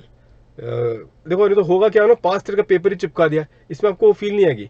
कुछ है 10% का केस है जो आपको पता चलेगा कि पास्ट ईयर का है इसमें, लेकिन otherwise you will not get a feel कि पास्ट ईयर का ऐसा चिपकाए जा रहे हो और वही अल्टीमेटली कट कॉपी पेस्ट कर किया, ऐसा आपको लगेगा ही नहीं। अगर लोगों को पता चलेगा पोल, ये होता है ना, अभी करने में क्यों फायदा होने, टाइम आपके पास है। ये अगर ये जून में आ जाए ना, जून 10 के आसपास, आप देखोगे भी नहीं इसको, अभी करके खत्म कर लो, आपके पास बोलता है कि 2 महीने रहते ही you will do it and you will wrap it up. लेकिन बाद में ये चीज़ होना बहुत डिफिकल्ट हो जाएगा। So that is what I can just say. Last day में सब रिविजन ना हो पाता, please give us quick tips to revise. तो अजय, ये मैं उसके लिए एबीसी का एक वीडियो बनाऊंगा जून एंड में, जून एंड में एक एबीसी की वीडियो बनेगी, उसमें मैं आपको बताऊंगा। लेकिन अभी तो आपको कुछ नहीं बताऊंगा, ये तो आप वही करोगे जो लास्ट डे करना वो वही करके रखोगे, तो वो अभी नहीं करेंगे। स्ट्रैटेजी ऑफ योर रिविजन कैसे होगी, आप किस तरीके से क्या चीज़ को क्या रिवाइज करोगे, वो जून एंड के टाइम पे आपको बताया जाएगा, not right now. You do right now, जितना आपको जैसा करवाया गया वैसे ही करते रहो, मेहनत करो, प्रैक्टिस करो, बस वही करो। जून एंड पे जब लास्ट मंथ आता है, तो उस लास्ट मंथ पे अब मुझे एक बार आपको वाइंड अप करना है, कौन से टॉपिक को कहाँ से करोगे, कितना करोगे प्राइमरी, वो एबीसी के वेटेज के हिसाब से आप लोग उसको देख लेना। बिल्कुल भारती, कर लेना जरूर। ठीक है स्टूडेंट्स, चलिए फिर अब मैं क्लोज करता हूँ, और मिलेंगे हम लोग कब, संडे को at 8 o'clock. So I'll see you old और न्यू कोर्स सारे students Sunday 8 o'clock 8 to 10:30. Thereafter new course students 11 to 1. चलिए मिलते हैं फिर संडे को. See you then. Have a good day to all of you.